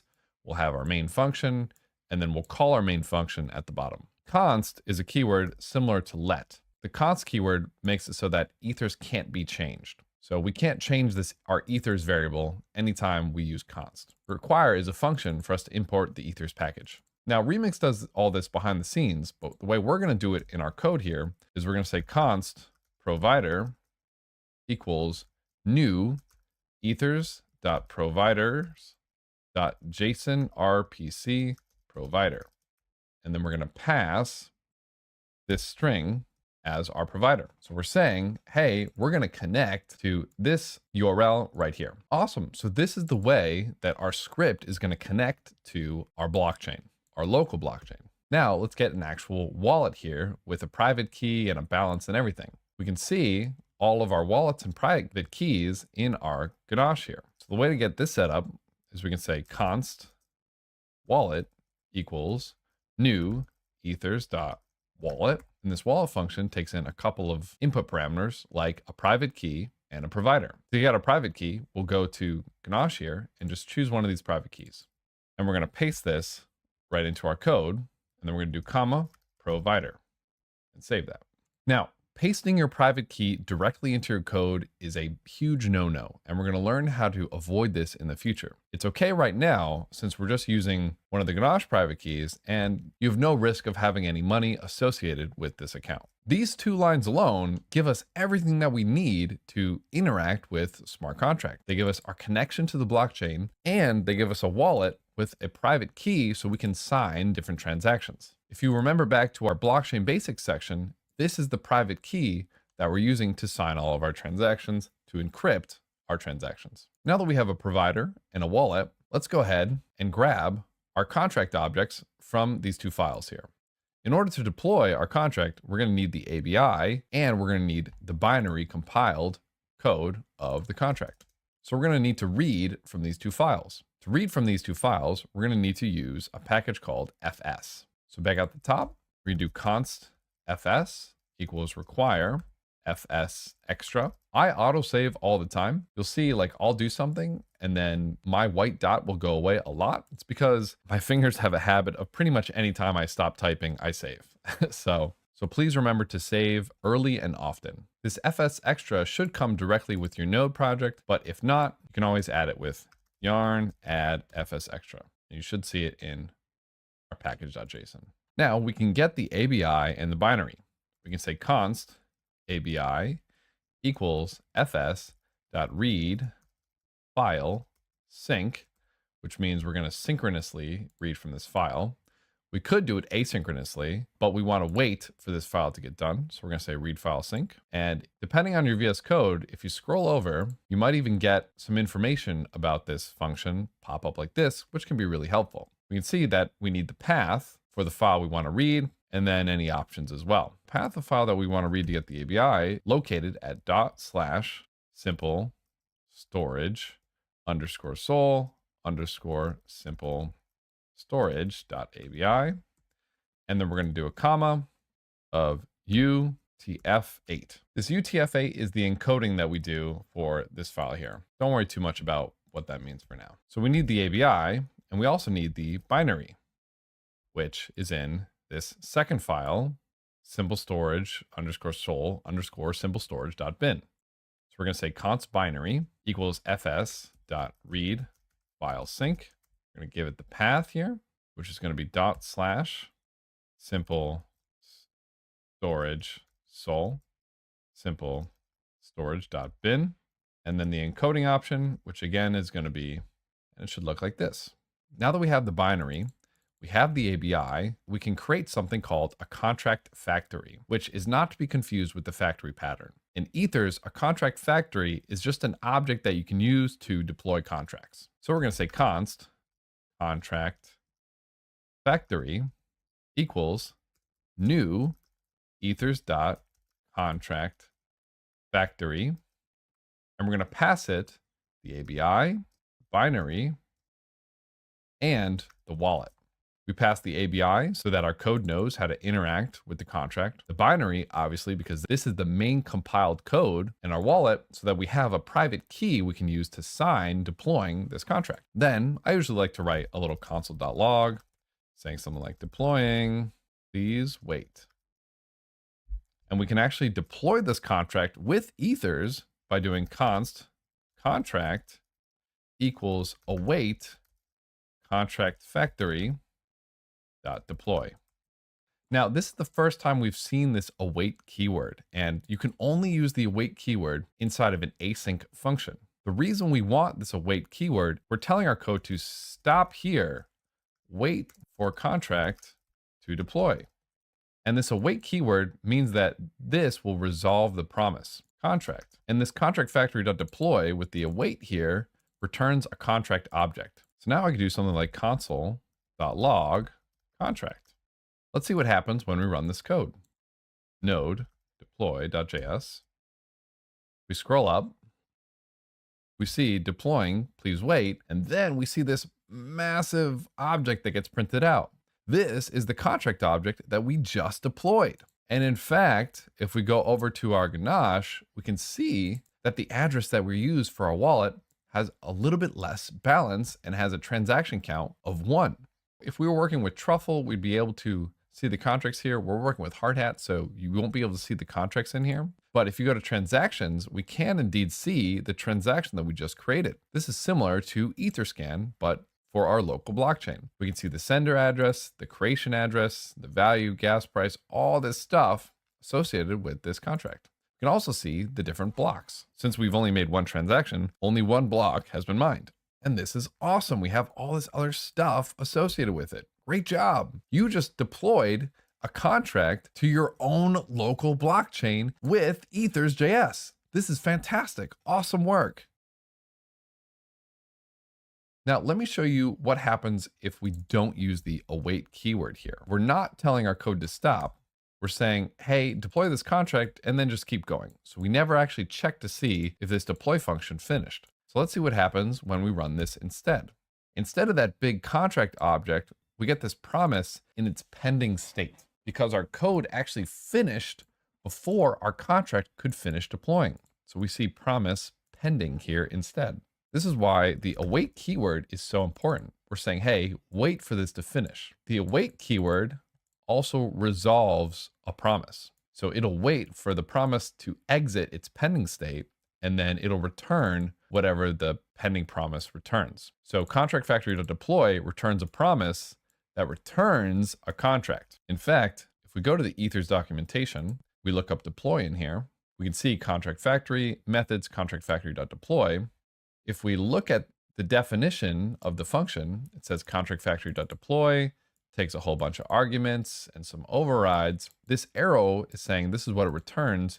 It returns a promise that resolves to a contract. And that's why we need this await keyword, because contract factory.deploy by itself just returns a promise.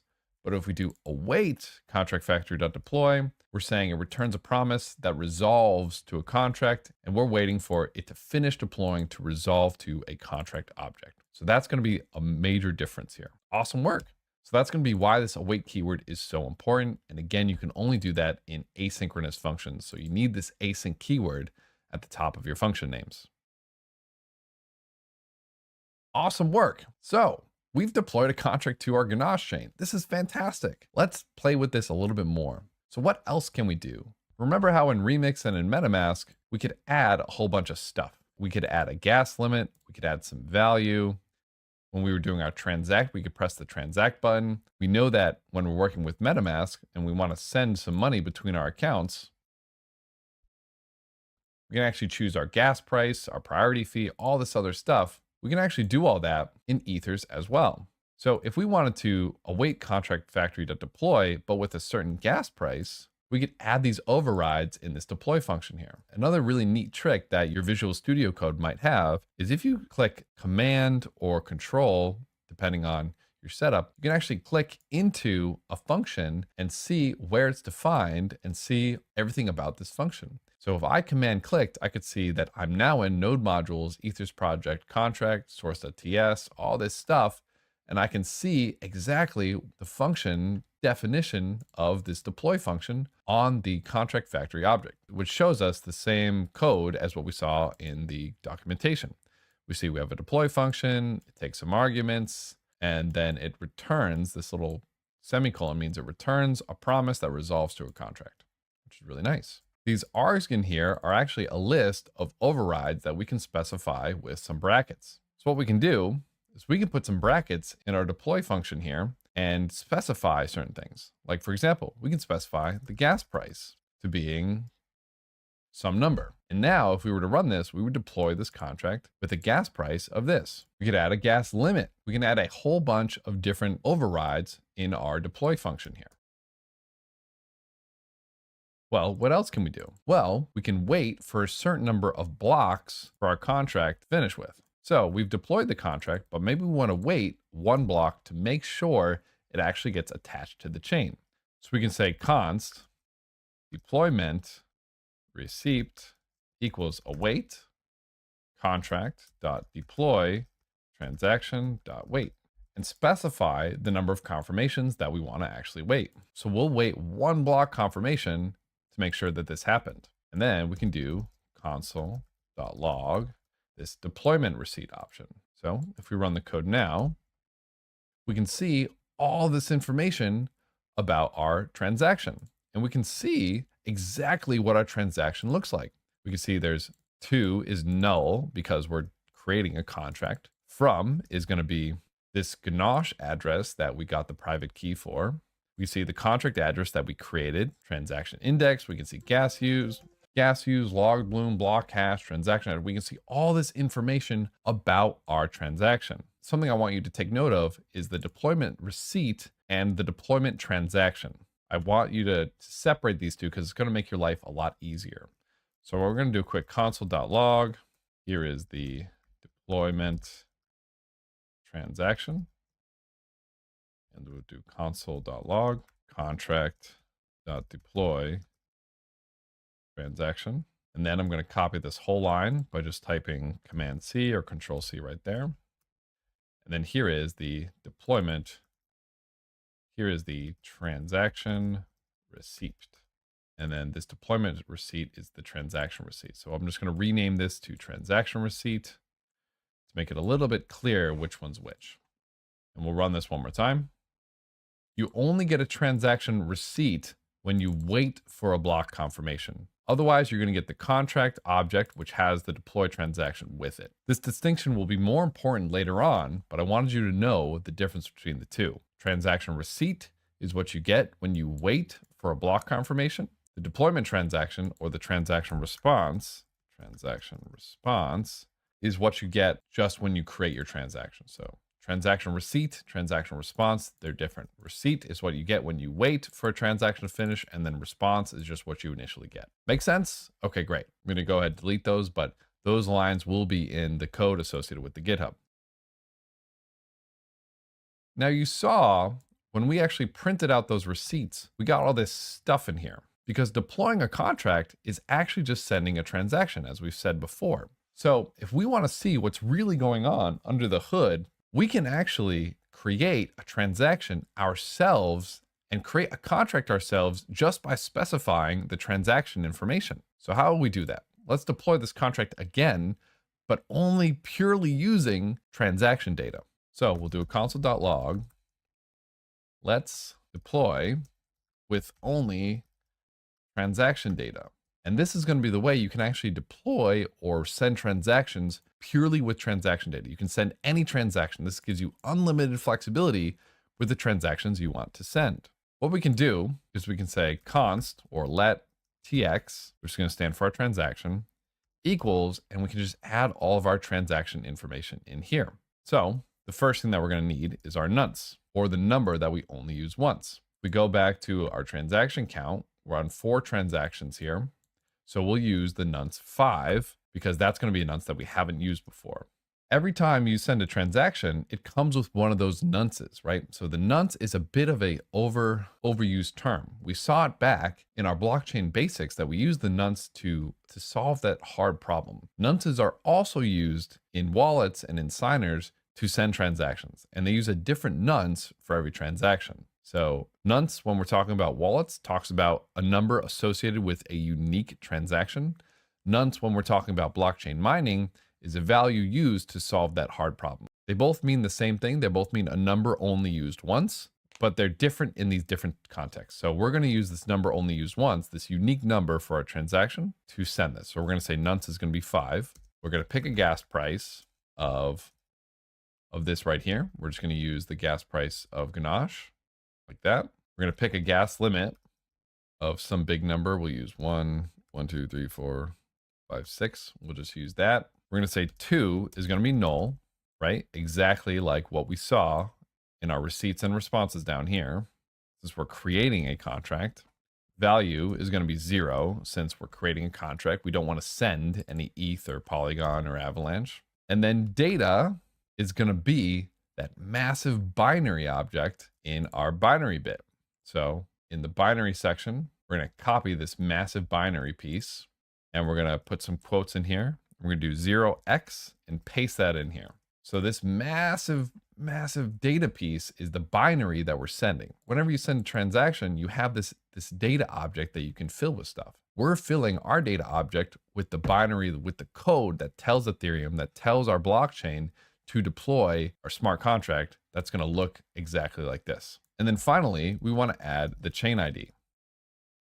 As we've seen before with MetaMask, if we go back over to our networks, each one of these EVM chains has a different chain ID. Ethereum mainnet is 1, Ropsten is 3, Rinkeby is 4, Kovan is 42, etc. And other EVM chains like Avalanche, like Polygon, are going to have their unique chain IDs as well. For Ganache, we can see the network ID up here is 1337. And some people, so we can just paste that in here. Some people have run into some issues where the chain ID and the network ID are different, and the chain ID is actually 31337.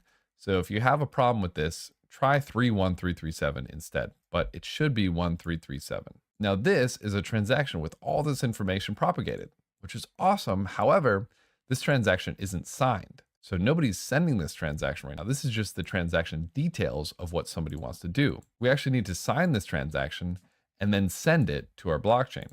Const signed TX response equals await wallet dot sign transaction. And we can pass that TX object, and then we'll do a console.log of the signed TX response. In JavaScript, same as Solidity, if you type 2 backslashes before some code, it won't run that code. So I'm going to go ahead and comment out these 3 lines above. And the way that I'm doing it is by highlighting the sections and hitting Command backslash, or you might hit Control backslash, but this is a keyboard shortcut you can use to quickly comment out entire sections. And the reason I'm doing this is because I want to show you what happens when we just run sign TX response wallet.sign transaction. Back in our Ganache, we see that we have 4 blocks in here. So let me ask, if we do this sign transaction and we get this sign transaction response, will we propagate another block? Well, let's find out. We'll run node deploy.js. We get this massive thing here. But if we go back to Ganache, we refresh, we actually don't see another transaction sent. That's because we're only signing a transaction here. We're not actually sending it. So this signed transaction response, this big number here represents a signed transaction, but not a sent transaction, which is different. We can actually send one of these transactions by changing this line a little bit. So instead of signed TX response, we'll change this to send TX response equals await wallet dot send transaction TX. Then once we send the transaction here, we can do await send transaction response dot wait one. And we're going to wait one block confirmation to make sure this transaction actually goes through. Then we can run node deploy.js, and it looks like it's done, but if we actually scroll up, we actually got an error here. So there's this huge, massive thing here. And if we scroll up, we'll eventually see TX reject error. The TX doesn't have the correct nonce, which, just for some practice, let's go ahead, type this into Google and see what we get. We actually get a Web3.js from 4 years ago. I'm trying to call leaf picked, blah, blah, blah, blah, blah, blah, blah, blah. It looks like this is a MetaMask issue that they ran into. And they said you have to reset your account in MetaMask, which we could do, but let's make this a little bit more specific. Let's say Ethers.js. It looks like we don't get, it looks like as of right now from this recording, we don't get a Stack Exchange ETH or a Stack Overflow question for this. It's probably because this is pretty straightforward. We don't have the correct nonce for our transaction, but this would be a good time to actually make this a question on Stack Overflow or Stack Exchange Ethereum, so that it shows up first. So we actually don't get the correct nonce. We're gonna wanna make this a nonce of 4. You can see here, account has a nonce of 4, TX has a nonce of 5. So we actually would want this to be 4. Now, an easier way to always get the correct nonce here is gonna be actually just calling the transaction count from the wallet. So back in the Ethers documentation, there's actually some good samples here on how to signing a message and then how to actually send these messages. So we can do await wallet.get transaction count get the nonce. So back in our code, we could do const nonce equals await. Oops, I copy pasted it. Await wallet.get transaction count. And then we can just place the nonce right here. Now let's try running this again. And it looks like this one did indeed go through. We can verify on Ganache here. We do indeed see we're currently on block 5 now, and we have 1 extra transaction. Now we could go ahead and just run this again, and we'll never have to worry about actually updating this nonce ourselves, since we're just calling wallet.get transaction count to keep updating it. Current block is 6, and our additional transaction has indeed gone through. Awesome. I showed you how to actually sign the transaction, but we didn't sign the transaction for our send transaction. Well, why not? If you command click or control click, or you go to the documentation for Ethers, we can see the code for send transaction. So first it does some check provider stuff, does some stuff to populate the transaction, but we can actually see that before it sends the transaction, even in Ethers, it signs the transaction first and then calls this.provider.send transaction. So if you just call send transaction with the transaction details like we did here, it's the same as signing it first and then sending it with the provider. Okay, great. So we've learned how to send a transaction using pure JavaScript and using pure Ethers. One of the main takeaways from this is that every time we change the blockchain, every time we change state, every time we use gas, we're sending a transaction that looks pretty much exactly like this. The data in it is going to be the differentiator. The data for us here was data saying to create a new contract. When we make transactions like adding people or storing, the data that we're going to be passing in our transactions is going to be data associated with calling these functions. And when we actually call functions in Ethers or in Hardhat, we're not going to do this kind of raw const tx and list out all this stuff like here and list out the raw data, right? Because that's really, really hard. Ethers and Hardhat are going to make this process a lot easier. So for now, let's go ahead, comment out this whole section, which again, if we copy this whole thing and then hit command/ or control/ or whatever the shortcut is on your environment, that'll actually comment this out. Let's go ahead and uncomment this section so that we deploy our contract using kind of the Ethers much easier to read way than this weird TX stuff. So cool. So we've changed our script back to deploying our contract like this. Now that we've actually deployed our contract, we can learn how to interact with our contract through code as well. The same way that we click these buttons in Remix, we're going to code it out for ourselves here. So if we look at simple storage, We have a button for add person, for store, and then we have these view functions as well. The easiest one is going to be the retrieve function, which grabs our favorite number. Retrieve returns favorite number. So we can call that in ethers by doing const current favorite number equals await contract dot retrieve. The contract object that we have is what's returned from our contract factory as long as we've awaited it. The contract object is going to come with all the functionality described in our ABI. That's why we had to pass the ABI to our contract factory. If we look inside our ABI piece here, we can see it has a ton of information on the different functions that we can call and the types that it has and the return types and everything like that. For example, if I look up retrieve, I can see down here we have retrieve. We can see that the name of this function is going to be retrieve, and the outputs are going to be a uint256 of type uint256. Now, this is a little bit difficult to read because it's not formatted. Since we call this .abi, it's going to be a little bit hard to read, but we could change it, be .json, and then you'll see it's highlighted a little bit. You can even do format document with, prettier, and you'll see it actually formats to be a lot easier to read. Now we can go back to retrieve, and we can see this block of code here defines what the retrieve function can and can't do. I'm going to change it back to ABI, and it looks like my formatting has stayed, which is great. This is much easier to read than it was before. As I said, the ABI, or the application binary interface, is incredibly important for working with our contracts. If we give our code just this huge bytecode thing, it's going to be really hard for any processor to decompile this or understand exactly what the functions are that are going on here. There are decompiler options out there, like ethervm.io/decompile, that can decompile some bytecode into the Solidity, but it can be really tricky to get it exactly right. So it's much easier just to have the ABI to say, hey, this lump of code, this lump of numbers and jarbled nonsense is this. When we deploy this bytecode to the blockchain and we call functions on it, the code will automatically allow those functions to get called if they do exist. But in order for our code to know that they exist, it's much easier just to give it the ABI. So we can get our current favorite number like this. Let's go ahead and console.log the current favorite number. Now that we've edited this code, we're going to, let me zoom out a little bit. Now that we've edited this code, we're going to connect our Ganache instance. We're going to connect a wallet with a private key that we got from the top of our Ganache here. We're going to grab the ABI and the binary of our contract and connect them to a new contract factory object, which is connected to that wallet. So that wallet will be the one to actually deploy the contract. We'll deploy the contract with const contract equals await contract factory.deploy. We will wait one block for that transaction to finish. And in fact, we're not going to use transaction receipt.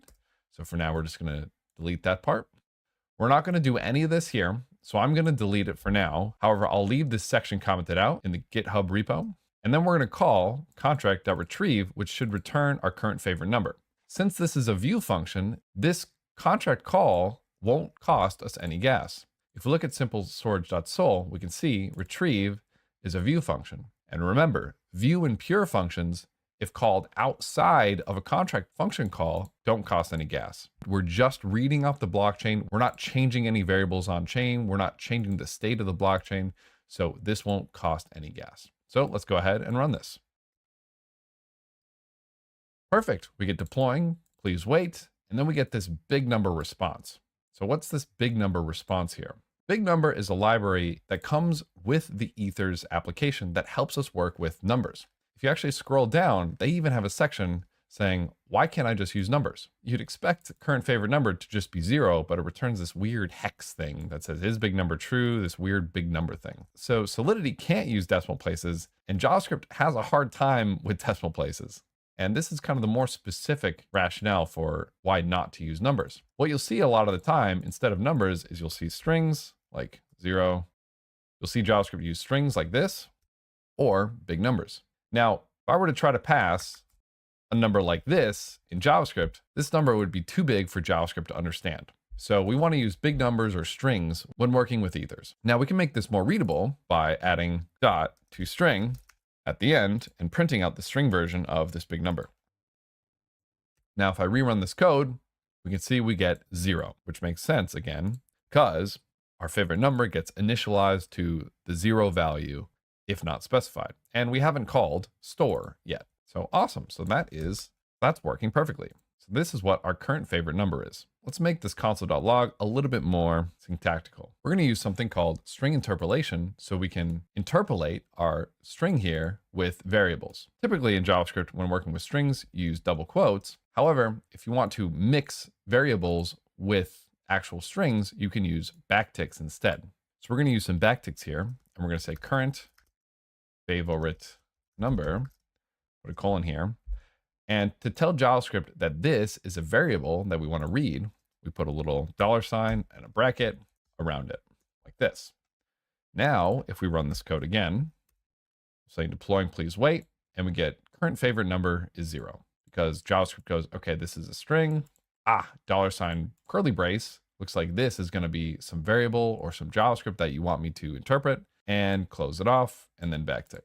Cool. So our current favorite number is going to be 0. Great. So let's update on the contract the number by calling the store function. So we'll say const transaction response equals await contract.store, and we'll add 7. Now, since 7's a small number, you can just pass it like 7, but passing it like 7 in a string also works. Again, this is because if we wanted to pass some crazy massive number, JavaScript would get confused.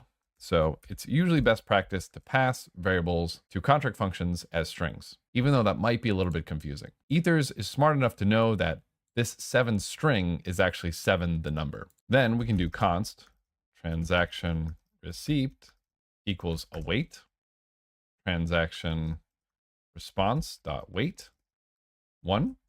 So we'll wait 1 block here. This is similar to us doing contract.deploy transaction.wait. The syntax here is a little bit different than what we saw up here because this is using a contract factory and this is calling a function on a contract. So when we call the function on the contract, we get a transaction response. When we wait for the transaction response to finish, we get a transaction receipt. Now I can do const updated favorite number equals await contract.retrieve,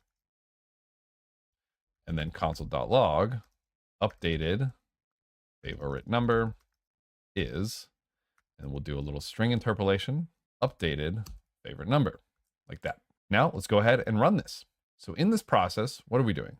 We're deploying the contract, we're getting the initial value, we're going to update our contract by calling store, which is going to cost gas. So this is a transaction.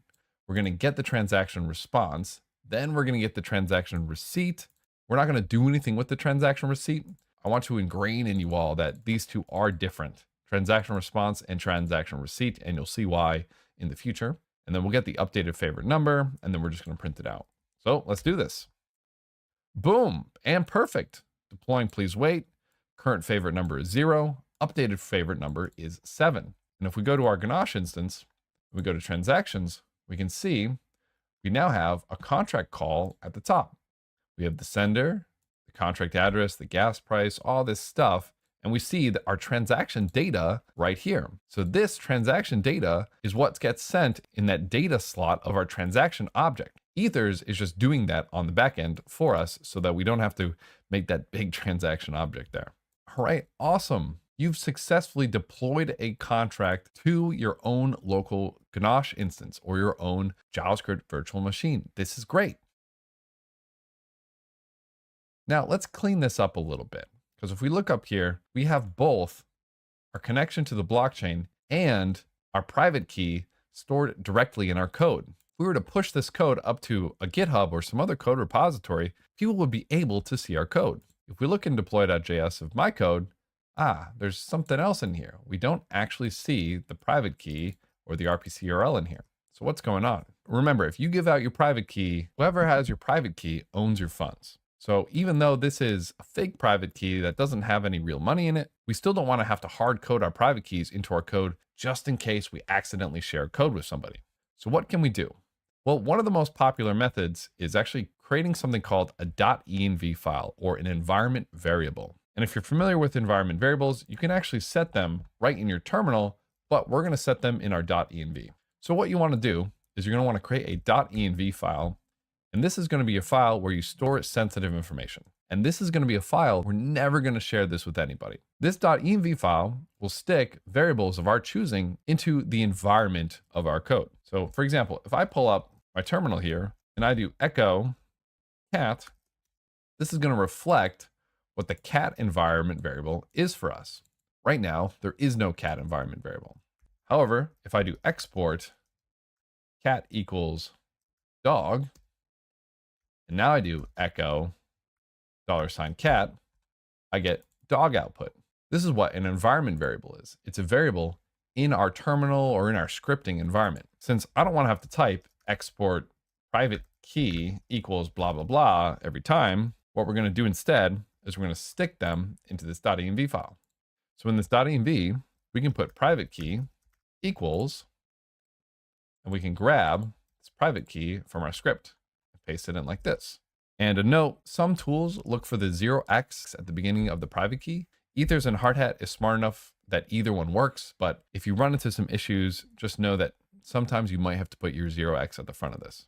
Well, great, so now we have a private key in an environment variable. What do we do now? Well, in our deploy.js, we want to grab this environment variable and stick it into our script here so that our script can then stick it into our environment. So we're going to add a tool called .env to make this easier. So we're going to do yarn add .env. And if we look at the .env package, we can read more about it. We can read about how to add it with npm. Again, we're just using yarn add.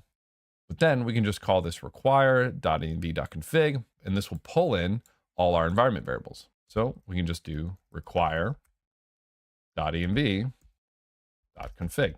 We should see this on our package.json. We do. Excellent. Now that we pulled it in, we actually get access to our private key environment variable. You can access environment variables in JavaScript by using process.env. So instead of putting our private key here, we're going to delete that whole thing and substitute it with process.env.private key. And we'll save and it'll reformat for us. To make sure this is actually working, we can just hit up after we save, up a bunch, and go back to node deploy.js. And we see we get the exact same setup. And if we scroll back, you can see a transaction has indeed gone through. If you want to double check that this is actually printing out your private key, we could do console.log process.env.private key, rerun. We see that that is indeed the private key coming from our environment variable here. Awesome. Now our RPC URL here isn't really something that we need to secure. However, maybe we're going to use a certain API key or maybe a certain endpoint that only we want to have access to, and we don't want anybody else to be using our RPC endpoint. So we're going to add this to our .env file as well. So in our .env, I'm going to copy this here. I'm going to say RPC URL equals, I'm going to paste that in there just like that. And we're going to delete here. And we're going to do the exact same thing. Say process.env.rpc URL. And now we're going to run this again. And I'm going to take out that console.log. And we should get the exact same response because all we did was swap out our RPC URL with our environment variable, which is going to be exactly what it was before. So we go ahead and run this and we get the exact same response. And if we go to Ganache, we see that we do indeed get a transaction here, which is perfect. Awesome. So we've learned how to add environment variables to our .env file so that just in case we want to share our code or we push our code up to GitHub, which we'll do in later sections, we don't accidentally expose our private keys or our RPC URLs. Now, all the code that we have in our project here, if we push it up to GitHub or share it with somebody else, all this code will get pushed up, including our .env file. However, if you look at my code samples here for this course, we don't see a .env file in here. So how is that possible? Well, what we want to do whenever we have a project is create a .git ignore file. And in here, we want to put .env, and we also want to put in node modules. This means that when working with Git and working with version control, which we're going to do a little bit later, we won't push our .env file up to GitHub, and we also won't push up node modules. So if we go back to my example here, we don't see a .env file, but we do see a .env.example just to show you what one would look like. So it doesn't really matter that I have them in here. Now, if you're really paranoid, there's something else you can actually do when running your scripts and running your commands. Let's say you didn't even want to put your private key into a .env file because you were nervous that you would accidentally push it up or something. What you can do is you can add your private key and your RPC URL as environment variables right in the command line. So before you run node deploy.js, what you can do, you can say RPC URL equals paste your RPC URL, and then you can say private key equals, and then paste your private key, and then do node deploy.js. Setting these right before we run our script is the exact same as if we had set them in a .env here. And if we hit run, we see the exact same output, which means that our RPC URL and our private key went through successfully. This way for key management is fine, but all right, so doing this is going to be much better, but it still makes me a little bit nervous. In our development environments with our fake private keys, having our code in a .env file like this is okay, right? Because we don't really care if this key gets hacked, like nobody's using it. But when we move to a more professional setup, this can be a little bit scary. So how can we make this even more secure? Well, what we can do is actually we can encrypt our private key and store our encrypted key locally. That way, if for some reason somebody does get into our account, our private key isn't just sitting around in plain text. It's encrypted and you'll need to know a password that only you know to get into it. So how do we add that? Well, first, we're going to create a new file called encryptkey.js. And this is some code that we're going to use to actually encrypt a key, and we'll store that locally instead of our private key in plain text. This will make us even more secure so that we don't have our private key just hanging around in plain text here. So let's go ahead and build this script to encrypt our private key. So we're going to use the exact same setup as we did for our deploy script. So we're going to do an async function main. And then down here, I'm just going to go ahead and copy from deploy.js. We're going to use this exact same setup and paste it. Okay, great. We're going to be using ethers.js in our .env again. So we're going to add these in. Const ethers equals require ethers. Const fs equals require fs extra. And then require .env.config. All right, so right now, in our .env, we do have this private key. And again, if you don't want to have the private key in there, what you can just do is you can do private key equals and then, node whatever script you want to run. So we're going to set this script up to run our encrypt key one time, and then we can remove our private key from anywhere in our workspace so that it's no longer in plain text anywhere. So what we want to do is we want to say const wallet, and we're going to create a new wallet, but a little bit differently. We are going to say it equals new ethers.wallet process.env.private key. So we do need our private key to stick in here. But then once we create this wallet, we're going to say const encrypted JSON key equals await ethers.encrypt. This encrypt function is going to return an encrypted JSON key that we can store locally and that we can only decrypt it with the password. And it takes two parameters. It takes a private key password and a private key. So in our .env, just for right now, we're going to create a private key password. And I'm going to say it's password, but obviously this is a terrible password and you should never use password as your password. But for now, we're just going to leave it as password since I'm encrypting this fake key anyways. So we're going to encrypt it by passing the password process.env.private key password. And we're also going to pass the private key. It's not going to be ethers, it's going to be wallet.encrypt. We're also going to pass it process.env.private key. Now let's go ahead and run this right now, and then we'll console.log out this encrypted JSON key and see what happens when we run this. So to run this, we're going to do node encryptkey.js and hit enter. And we'll see what happens when we console log it out. This JSON object here is what our key looks like encrypted. So it's got the address, this ID, version, all this other stuff. And all this other stuff is the encrypted version of this key. If somebody gets into our account and they see this, they'll have to know the password to decrypt this private key. They'll need to know the password to decrypt this JSON object back into a private key. So what we're going to do, now that we've encrypted it, we're going to save it. So we'll do fs.write file sync. We're going to pass it to ./.encrypted key.json, comma, encrypted JSON key. So we're saving it to a new file called .encryptedkey.json, and we're passing it this encrypted key that we just made. So if we open up our file explorer and we run this command, you'll see we get a new file called .encryptedkey.json, and it's this encrypted key here, which is awesome. So now what we want to do in our .gitignore is add .encryptedkey.json so that we don't accidentally push this up to GitHub.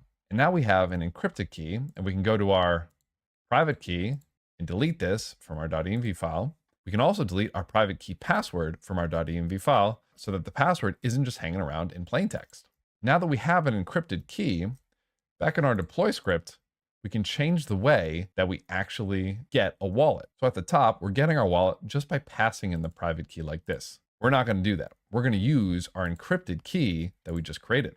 So what we're going to do is we're going to say const encrypted JSON equals fs.read file sync /encrypted key.json, comma, UTF-8. This fs.read file sync is just going to read from our encrypted key.json into this encrypted JSON variable here. Next, we're going to create a wallet from this encrypted key. We're going to say let wallet equals new ethers.wallet from encrypted JSON sync, and all these commands that we're working with ethers, we can of course find them in the documentation. From encrypted JSON sync takes the encrypted JSON and a password and returns a wallet object. So we're going to pass it that encrypted JSON that we just read, and then we're going to pass it our password, which we're going to do process.env.private key password. And then finally, the reason I use let here is because now we have to connect this wallet back to our provider. If you look here, we're not connecting our wallet with the provider. When we make our transactions with our contract factory, we need to make sure the wallet knows about the provider here. So we can just say wallet equals await wallet.connect provider. And now if we run our deploy.js with our private key password as an environment variable, it should still deploy. So we can do private key password equals password, which yes, we know is terrible, but that's what we're using for now. Node deploy.js.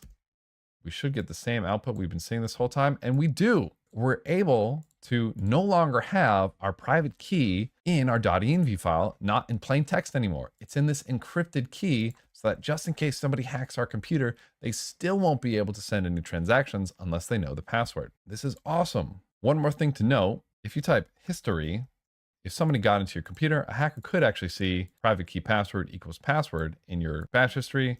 If you run history -c, you actually will clear your history. Now, if I type history, I can just see that the most recent command I wrote was history. This is really just some of the bare minimum for encryption and keeping your key safe. And it might seem ridiculous that somebody might be able to hack your computer and read your encrypted private keys and everything. But as your projects get bigger and bigger, it is really important to know about private key security and private key safety. And for this course, we're really just giving you the bare minimum here and showing you how to encrypt keys and how to be a little bit safer here. Now, for the rest of this course, we are going to be just using this syntax with our private key in a .env file. The reason why we're doing it like this for the rest of the course is it is a little bit easier. I'm really hoping Hardhat adds some additional features to make private key encryption much safer and also easier to use in the future. And they probably will. And the other reason that we're okay to do this here is because you've solemnly sworn that you're not going to use an account that has any real money in it. For the duration of this course, you're only going to use private keys that have tests on Ethereum or are fake private keys like this one that we got from Ganache. In fact, just to really hone this in the smart contract kit / full blockchain solidity course.js GitHub repo, in the discussions tab, if you go to announcements, I've created one called the .env pledge. Because recently I've seen too many people follow a tutorial that doesn't tell them about the security risks of doing this. And I've made this .env pledge. I would love everyone to jump on and read. And if you agree, at the bottom, leave a comment saying, I will be safe. I will be safe. Make sure you read and you understand what's going on in here. And I'm not doing this to scare you because again, at the end of the day, if you use a MetaMask that only has testnet funds for the duration of this course, you will never have to be worried because if your key gets compromised, it's just testnet. So who cares? This is if you're using a MetaMask or you're working with a MetaMask that has real funds. So I'm going to read out the pledge because it is really important you understand this when you're working with real funds. And if you're like, hey, I'm not working with real funds, I don't care, great, move past this, whatever. But when you do work with real funds, when you do decide, hey, I actually want to deploy this to a real network now, I need real money to do that, come back to this pledge, scroll to the bottom, say, I will be safe, and make sure you read and you understand this. Okay, so the pledge is, I solemnly swear that I will never place a private key or secret phrase or mnemonic in a .env file that is associated with any real funds. Basically, you never have your private key or mnemonic phrase in plain text anywhere. You'll only place private keys in a .env file that only have testnet ETH, Link, or other cryptocurrencies. Because again, if your private key has only testnet funds, then that's great. I don't care. We are aware that if we forget a .gitignore and we push our key phrase to GitHub even for a split second, or even show our key/phrase on the internet, wherever it may be, for a split second, it should be considered compromised and you should remove all funds immediately. So even if you deploy your private key to a website and then immediately delete your website and think, oh, nobody probably got to it, you should consider that private key compromised and you should remove all your funds. And again, this is just for real funds. If your private key with only testnet funds gets compromised, well, who cares? I do that all the time. You've been seeing me do that all the time because it only has testnet funds in it. If at the end of this course you want to steal all of my testnet funds, have a blast, it would be annoying to me at worst. If I am unsure if my account has real funds in it, I will assume it has real funds in it. So if you don't know if it has real funds, assume it has real funds and you will not use it for developing purposes. And then finally, I am aware that even if I hit add account on my MetaMask or other ETH wallet, I will get a new private key, but it will share the same secret phrase/mnemonic of all the other accounts generated in the MetaMask or other ETH wallet. So if I'm in my MetaMask here and I hit create account, I will get a new private key with the new account. However, all of these accounts that I've created with this create account button have the exact same mnemonic phrase or secret phrase. If I import an account with a private key, it's going to have a different mnemonic phrase, but all of the ones that I generate inside that wallet are all going to have the same phrase. Okay, great. Hopefully that'll make sense. I have some pledge additions here. For this course, I will only use funds associated with a brand new, never before used MetaMask or other ETH wallet. Again, this is not to scare you. If you just work with a brand new MetaMask, you don't have to worry about any of this, and just refer back to this when you start looking at real money and real private keys. I'm aware that my account associated with my private key is the same on testnets that it is on mainnets. So like I was showing you, my private key on Rinkeby is going to be the same as my private key on a mainnet. If I must use a private key associated with real funds in the future, until I am 100% sure what I am doing, I will always either use one of the encrypted methods that Patrick showed, use some better encryption stuff that I didn't show, or use the command line way to pass private keys and then delete the command line history right after. If I'm never actually deploying anything to mainnet myself or work with a private key with real funds, I do not need to be concerned. Take a look at this, read this, internalize it. This should make you confident now. Again, I'm not saying this to scare you. I'm saying this to instill confidence in you that these are some of the things that we want to think about. Okay, great. In here, I will be safe. Boom, I will be safe. And if you want to copy paste this on Twitter, put this in a huge tweet thread, go for it. The more people who know about this, the more people who understand the security risks of their .env files and their private keys, the better. So thank you for listening to this. I know I definitely belabored the point, but it is really important. Let's continue with the course. All right, so we're just about done here. However, there's one or two more things we want to do just to clean this all up. Right now, when we're auto-saving, we're using the VS Code plugin for us to auto-format. However, in the future, if anybody else comes across our repository, they might not have the VS Code auto-formatter on. So we want to give users a way to format their code so it matches the styles that we use. So we have Prettier, the extension installed. We can also add Prettier as a Node.js module that can tell other users who don't have a VS Code exactly how to format both their JavaScript and the Solidity. There's a Prettier plugin Solidity located here. There will be a link to it in our GitHub repo. And if we scroll down, we can see how to install it with npm install --save dev, which again, we're just going to use yarn. So we're going to do yarn add Prettier, and then Prettier plugin Solidity. So we're installing both Prettier and the Solidity plugin for Prettier. And if we check our package.jsons, we can see that these two have been added. And what we can do now is we can create a new file called .prettier rc. And in this file, we can define some little curly braces in here. We can define what we want for both our Solidity and for our JavaScript. So for example, our simple storage has a tab width of 4. 1, 2, 3, 4. 4 spaces. Maybe we want to change that. Maybe we want tab width to be 2. So we would save it here. We'd come back to simple storage, save it here, and it would get auto formatted to our .prettier RRC. So in our settings here, we have the default editor for Solidity, our Hardhat Solidity plugin, and the default formatter for JavaScript being the Prettier VS Code one. When we add Prettier RC in here, this file will take precedent over the default configuration, so long as we have downloaded the module in our node modules, which we can see it right here, and we have this .prettier RC file. I'm going to keep the tab with 4, so we're going to update it to that. One thing that we currently do have that I do not like is these semicolons at the end. So we're going to do semi false.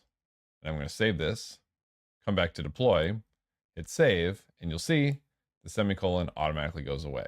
I'm also going to add use tabs false, since I want to use spaces for spacing, and then single quote false. This way we'll always use a double quote instead of a single quote. In JavaScript, you can actually use a single quote or a double quote to define strings, but we're going to make it so that no matter what quote you use, it'll always be double quote. And then for all your open source repos and for all your projects that you make, you'll want to make a readme.md. README files are generally where people put instructions or information about your project or anything like that. This way, whenever anybody comes across your project, they'll know what it's about. Your readme.mds are markdown syntax again. Remember how when we made that trial discussion, we used some interesting tips to format our Solidity and our code here? Well, that formatting process is the exact same for .md files, for markdown. They're both going to use markdown. In fact, if we hit Control-Shift-V, you'll enter preview mode for the markdown. You'll see # here in my preview of the Hardhat. This Ethers Simple Storage FCC is huge and looks like a heading at the top. So Command-Shift-V to view your .md files, or it might be Control-Shift-V for Windows and Linux users. The last thing that we're going to do is we're going to deploy this to a testnet and interact with this on a testnet. We're going to use the Rinkeby testnet, but be sure to use whatever recommended testnet the GitHub repository for this course recommends. Now, looking at our code, you might already have a good idea of how to actually make this slight change. Based off of our last section, we know that all we need is an RPC URL and a private key, and we can begin making transactions on a blockchain. So we're probably going to need a Rinkeby RPC URL and a Rinkeby private key. Where can we find both of those? If you want to do everything on your own and in full decentralized context, we could run a Rinkeby version of Geth. We could run it locally and then just connect to our Geth node. We're not going to be showing how to do this here. However, this is 100% something that you could do. Instead, we're going to use a third-party RPC URL. In the GitHub repo associated with this course, we go to lesson 5. We can scroll down to get a link for Alchemy. Alchemy has a node as a service and allows us to connect to any blockchain that they have support for. Some alternates might be QuickNode, Moralis, or Infura. These all have node as a service options, but we're going to work with Alchemy because it's the one that I like the best. We can go ahead and get started for free or log in or create a new account. I'm going to go ahead and sign up with our Hardhat Free Code Camp user. And we're going to select the Ethereum blockchain ecosystem.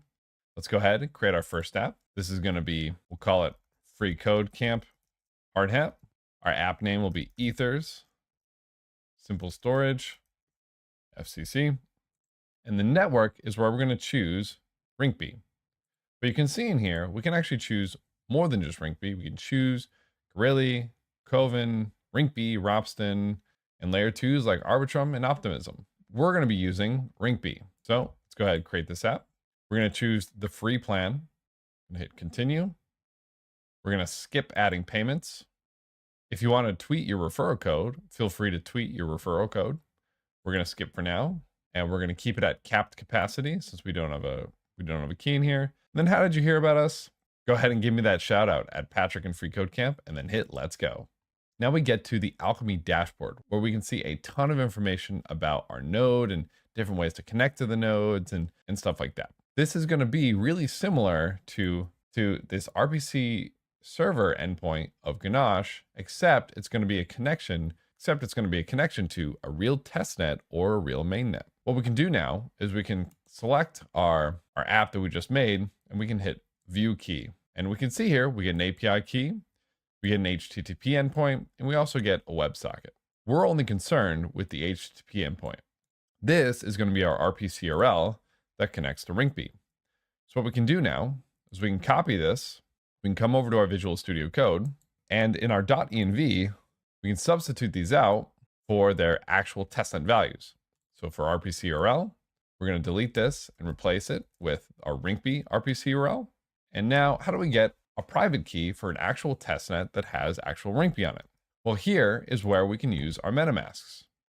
So back in your browser, go over to your MetaMask, select the three dots, go to Account Details, Export Private Key, and this is where you can export your private key. Type in your password, and boom, you now have your private key for your account on MetaMask. Now remember, please don't continue with a MetaMask that has actual money in it. A quick way to check is by going to your Networks tab and seeing if on any of the main nets or the networks with actual money in it, you see any money.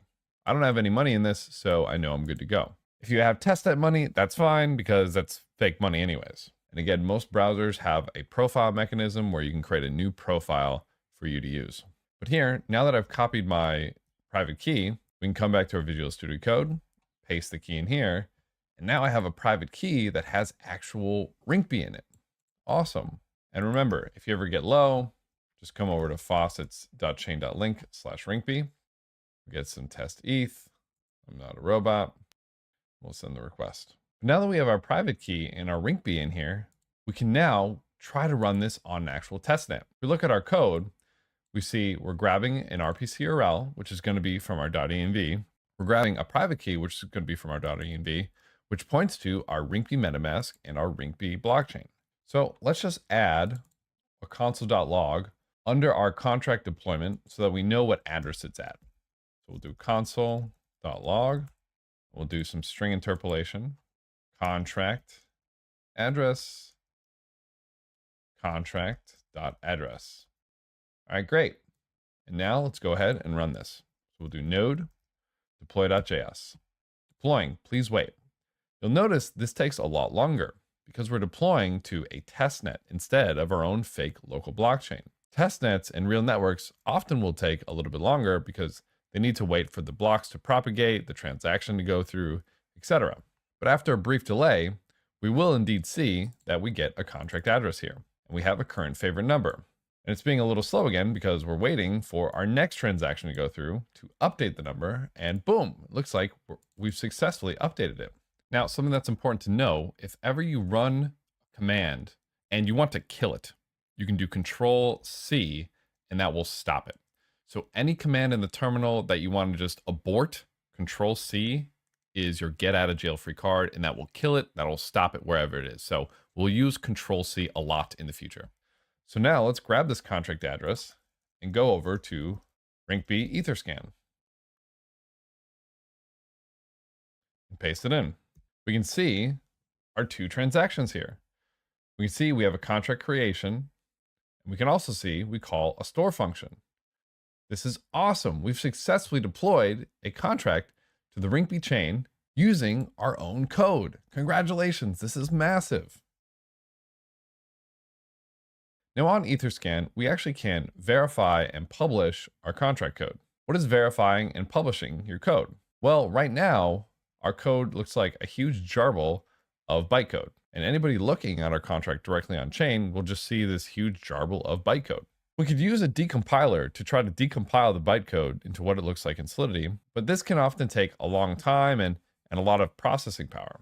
So instead, we can just make it much easier by verifying and publishing the code ourselves. If you go ahead and hit verify and publish, we can scroll down and we can add compiler information to compile this on Etherscan and other block explorers. This is a single file. Compiler version is 0.8.7, and its open source license is MIT. Let's go ahead and continue. And we're going to copy paste our Solidity code into this large section. Paste. We don't have any constructor arguments, so we can skip this section. We don't have any libraries or any other miscellaneous settings. So we'll select I'm not a robot, and we'll hit verify and publish. You might have to wait a few minutes, but awesome, our contract was successfully compiled. Now, if we go back to contract source code, we can see all the code in here. And if we grab our contract address, place it into the search now, and we go to contract, we get a little green check mark, and we can see anybody can now read our source code. Additionally, those buttons that we saw in Remix for reading from our contract and writing to our contract are in this read contract and this write contract. If we read the contract and we retrieve the most recent number, we do indeed see that we have 7 here because we recently stored 7. Awesome. A quick note, this might already be verified for you since Etherscan might get smart enough to notice that a lot of people are deploying the same bytecode. If it's already verified for you, just go ahead and walk through these steps anyways. Now, the code verification we just did was pretty simple and straightforward because our code was pretty simple and straightforward. Using larger and more complex code can make the verification process a little bit harder. Additionally, we don't always want to have to click buttons on Etherscan to verify our code. We want to do it programmatically. So in later sections, we'll learn how to verify all of our code directly through our code editor. You can imagine the process is this easy for deploying to any EVM chain. In our Alchemy, we could easily create a new app and change our network. And you can see how easy it would be to just switch out this RPC URL and your private key to work on a different chain. This process is also the same for Harmony, Phantom, Avalanche, etc. And if we wanted to switch chains, we would just switch the RPC URL and switch the private key, and everything else would stay exactly the same. Now, Alchemy also shows us and can teach us a lot about transactions and about things that are going on behind the scenes, including a concept called the mempool. To help us understand a little bit more about those transactions that we just sent and how to work with Alchemy to see more about our transactions, we have Albert from the Alchemy team to give us a little demonstration. Hello, Albert here from Alchemy. I'm at that guy in tech on Twitter. Feel free to follow if you want to engage and ask any questions about this section of the video. But super excited to join Patrick here to explain a little bit of what goes on behind the scenes when you are using Alchemy to submit a transaction. And we have a ton of tools to actually provide a window of visibility into what's going on so that you can actually debug in case there are usage errors on your website or there are pending transactions that are stuck. Whatever it is, we provide that window into the data that you control. Remember that all the transactions that you submit are recorded on the blockchain. They're not controlled by Alchemy. They're not controlled by any other service provider. We are just a window. We're just the plumbing, the piping to be useful to you. So let me show you exactly what that means. Right now, I have a bunch of applications in my dashboard. You can see here that there are different projects that I've used over time. This one is the most recently active, and it is the one that I have currently set up to connect to my MetaMask. So I actually use a custom RPC provider here. And let me make my face a little smaller. And you can see here I've misspelled Rinkeby, but this right now my network is actually connected to the Rinkeby test network via Alchemy. So this is actually this application. So if I click into here in the dashboard, you can see here a bunch of really interesting statistics. This is the first thing that you'll probably use if you're trying to understand more about your application. You'll go here and you can see how many compute units per second your application is currently using. And this is kind of great for specifically Alchemy usage understanding. But then this is also really useful to see, like, what's the median response time? And so 33 milliseconds is pretty good. If that starts to increase, then you might want to figure out, what's going on here. Success rate, it has been kind of low, so that is a clue for me to click on this tab to view recent invalid requests, and that I can actually see, oh, there's a bunch of failed transactions where the transaction has already been sent or the nonce is too low or whatever it is. I can actually use this tab to debug. So that success rate is pretty useful. Throughput, that's been limited. So if you are sending too many requests or your website is getting spammed, you might start getting some requests blocked. So that's what's useful to view there. Concurrent requests over here, success rate in the past 24 hours versus the past 1 hour. The total number of requests in the last 24 hours. And this is different than compute units because each request can have a different level of computing cost. And computing cost is measured by compute units. Total requests is just the actual number of absolute requests. And then, of course, the number of invalid requests. Cool. So one thing I do want to show you that's interesting is when I do submit a transaction, and I actually have one right here that I want to send. So let's transfer between my accounts. And I'm just going to send a tiny amount of Rinkeby ETH, but I'm going to purposefully edit my gas fees to be super, super low so that the node will actually not send the transaction to be mined, or there are no miners that will actually pick it up. So you can see here, I've divided the priority fee and the max fee by a ton. So it's super low. And if I confirm that, in the MetaMask UI, you'll see that the transaction has been pending for a bit. And we'll go over to this mempool tab. This is another really useful visualization. And what the mempool is a kind of a holding ground. I like to think of it as the waiting room of a restaurant, where if you're a transaction and you're waiting to get mined, the mempool is kind of like the waiting room where you're waiting to get seated. So there are different statuses for each of your transactions. The ones that you always want to see are the mined transactions because that says that your transaction is successful and it's now part of the blockchain. Now the mempool, every node has its own holding ground. So I can actually show you this quick visualization. Remember, blockchains are run by a network of nodes, and each node or each computer that's running the Ethereum software maintains a copy of the blockchain. And as a developer, you have to use these nodes to make requests to the blockchain. You can use Alchemy, you can use another RPC provider, you can spin up your own node if you want to. But regardless, you need to use a node to communicate with the chain. Now, each node, beyond having a copy of the entire blockchain state, it also has a local memory of transaction, and that's called mempool. So if there are pending transactions that are waiting to be mined, you can consider them as being in the mempool. Now that's what we're looking at right here. If we click on the app that I am currently using for my MetaMask RPC, then you can see here that there are, this is not the right one. This one is the right one. For Rinkeby, for all the transactions here, you can see some were drop in placed, some were mined, and there's one that's pending. And this pending one actually matches up with the one that is pending here. It's being sent to 0xCBB.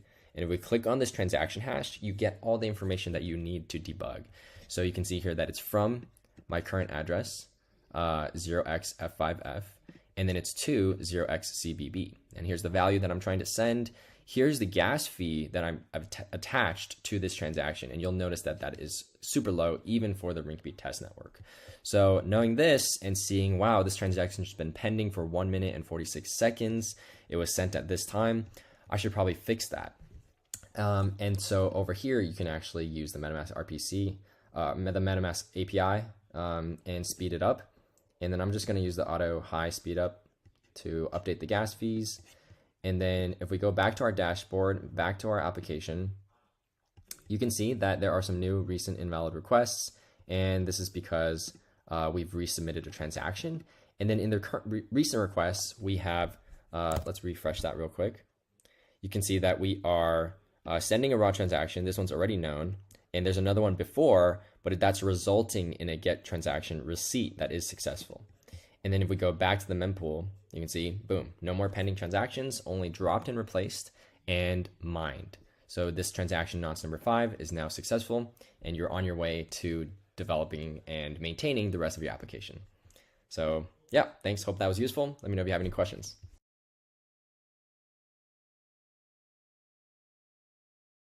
Now, other than the TypeScript portion, which I'll do at the end, you've successfully completed this section. And wow, you've learned a ton. Let's do a quick review of everything that we've learned. Well, first, we've learned how to create new projects with Node.js. We've learned what the node keyword does and how we can use the node keyword to run JavaScript in our local development environment. We learned that we can add different dependencies of external packages into our local package using Yarn or NPM. And we can see those dependencies added in package.json. We know that they've been installed because they get installed into the node modules folder. We can also create a script section where we can minimize long commands that we need to run into a single keyword. Like compile, for example, we can just run yarn compile to compile all of our code. We learned the basic setup of our JavaScript scripts. We import our packages at the top. We have some main executor function at the bottom, and then we have our main function in the middle. We use the async keyword so that our function can use asynchronous programming, and we get access to the await keyword, which basically means, hey, wait for this promise to finish doing its thing. We're able to connect to any blockchain we want using an RPC URL, and then we're able to connect our provider to a wallet or a private key in Ethers by doing something like this. Speaking of which, we've learned about the Ethers package, which is a tool that makes our life a lot easier to interact with the blockchain in JavaScript. If we decide to, we've also learned we can encrypt our private keys so that even if our computers get hacked, our private keys aren't lying around in plain text. And we've learned how to run scripts from our encrypted keys. We've learned how to get the ABI, or the application binary interface, and the binary of our code to deploy to a blockchain. We've learned how to deploy our contracts to a blockchain programmatically, and then we've learned how to interact with our contracts programmatically as well. Additionally, we've learned how to add a default editor in our settings.json of our VS Code, but we've also learned how to override those settings by adding prettier using a .prettier RC file. This way, we can auto-format our code to make it look a lot nicer and much easier to read. Finally, we learned how to deploy one of these contracts to a real testnet or a real network, and then we finally learned the manual way to verify our contract source code. Like I said, we're going to learn a lot of shortcuts and a lot of ways to make this all a little bit easier in coming sections. Whew. You have done phenomenally to reach this section. Give yourself a pat on the back, take a break, go for a lap, and feel really proud about yourself that you made it this far. We've got a lot more to go, but you have come a phenomenally long way. Congratulations. Go take that 5 to 10 minute break and come back when you're ready.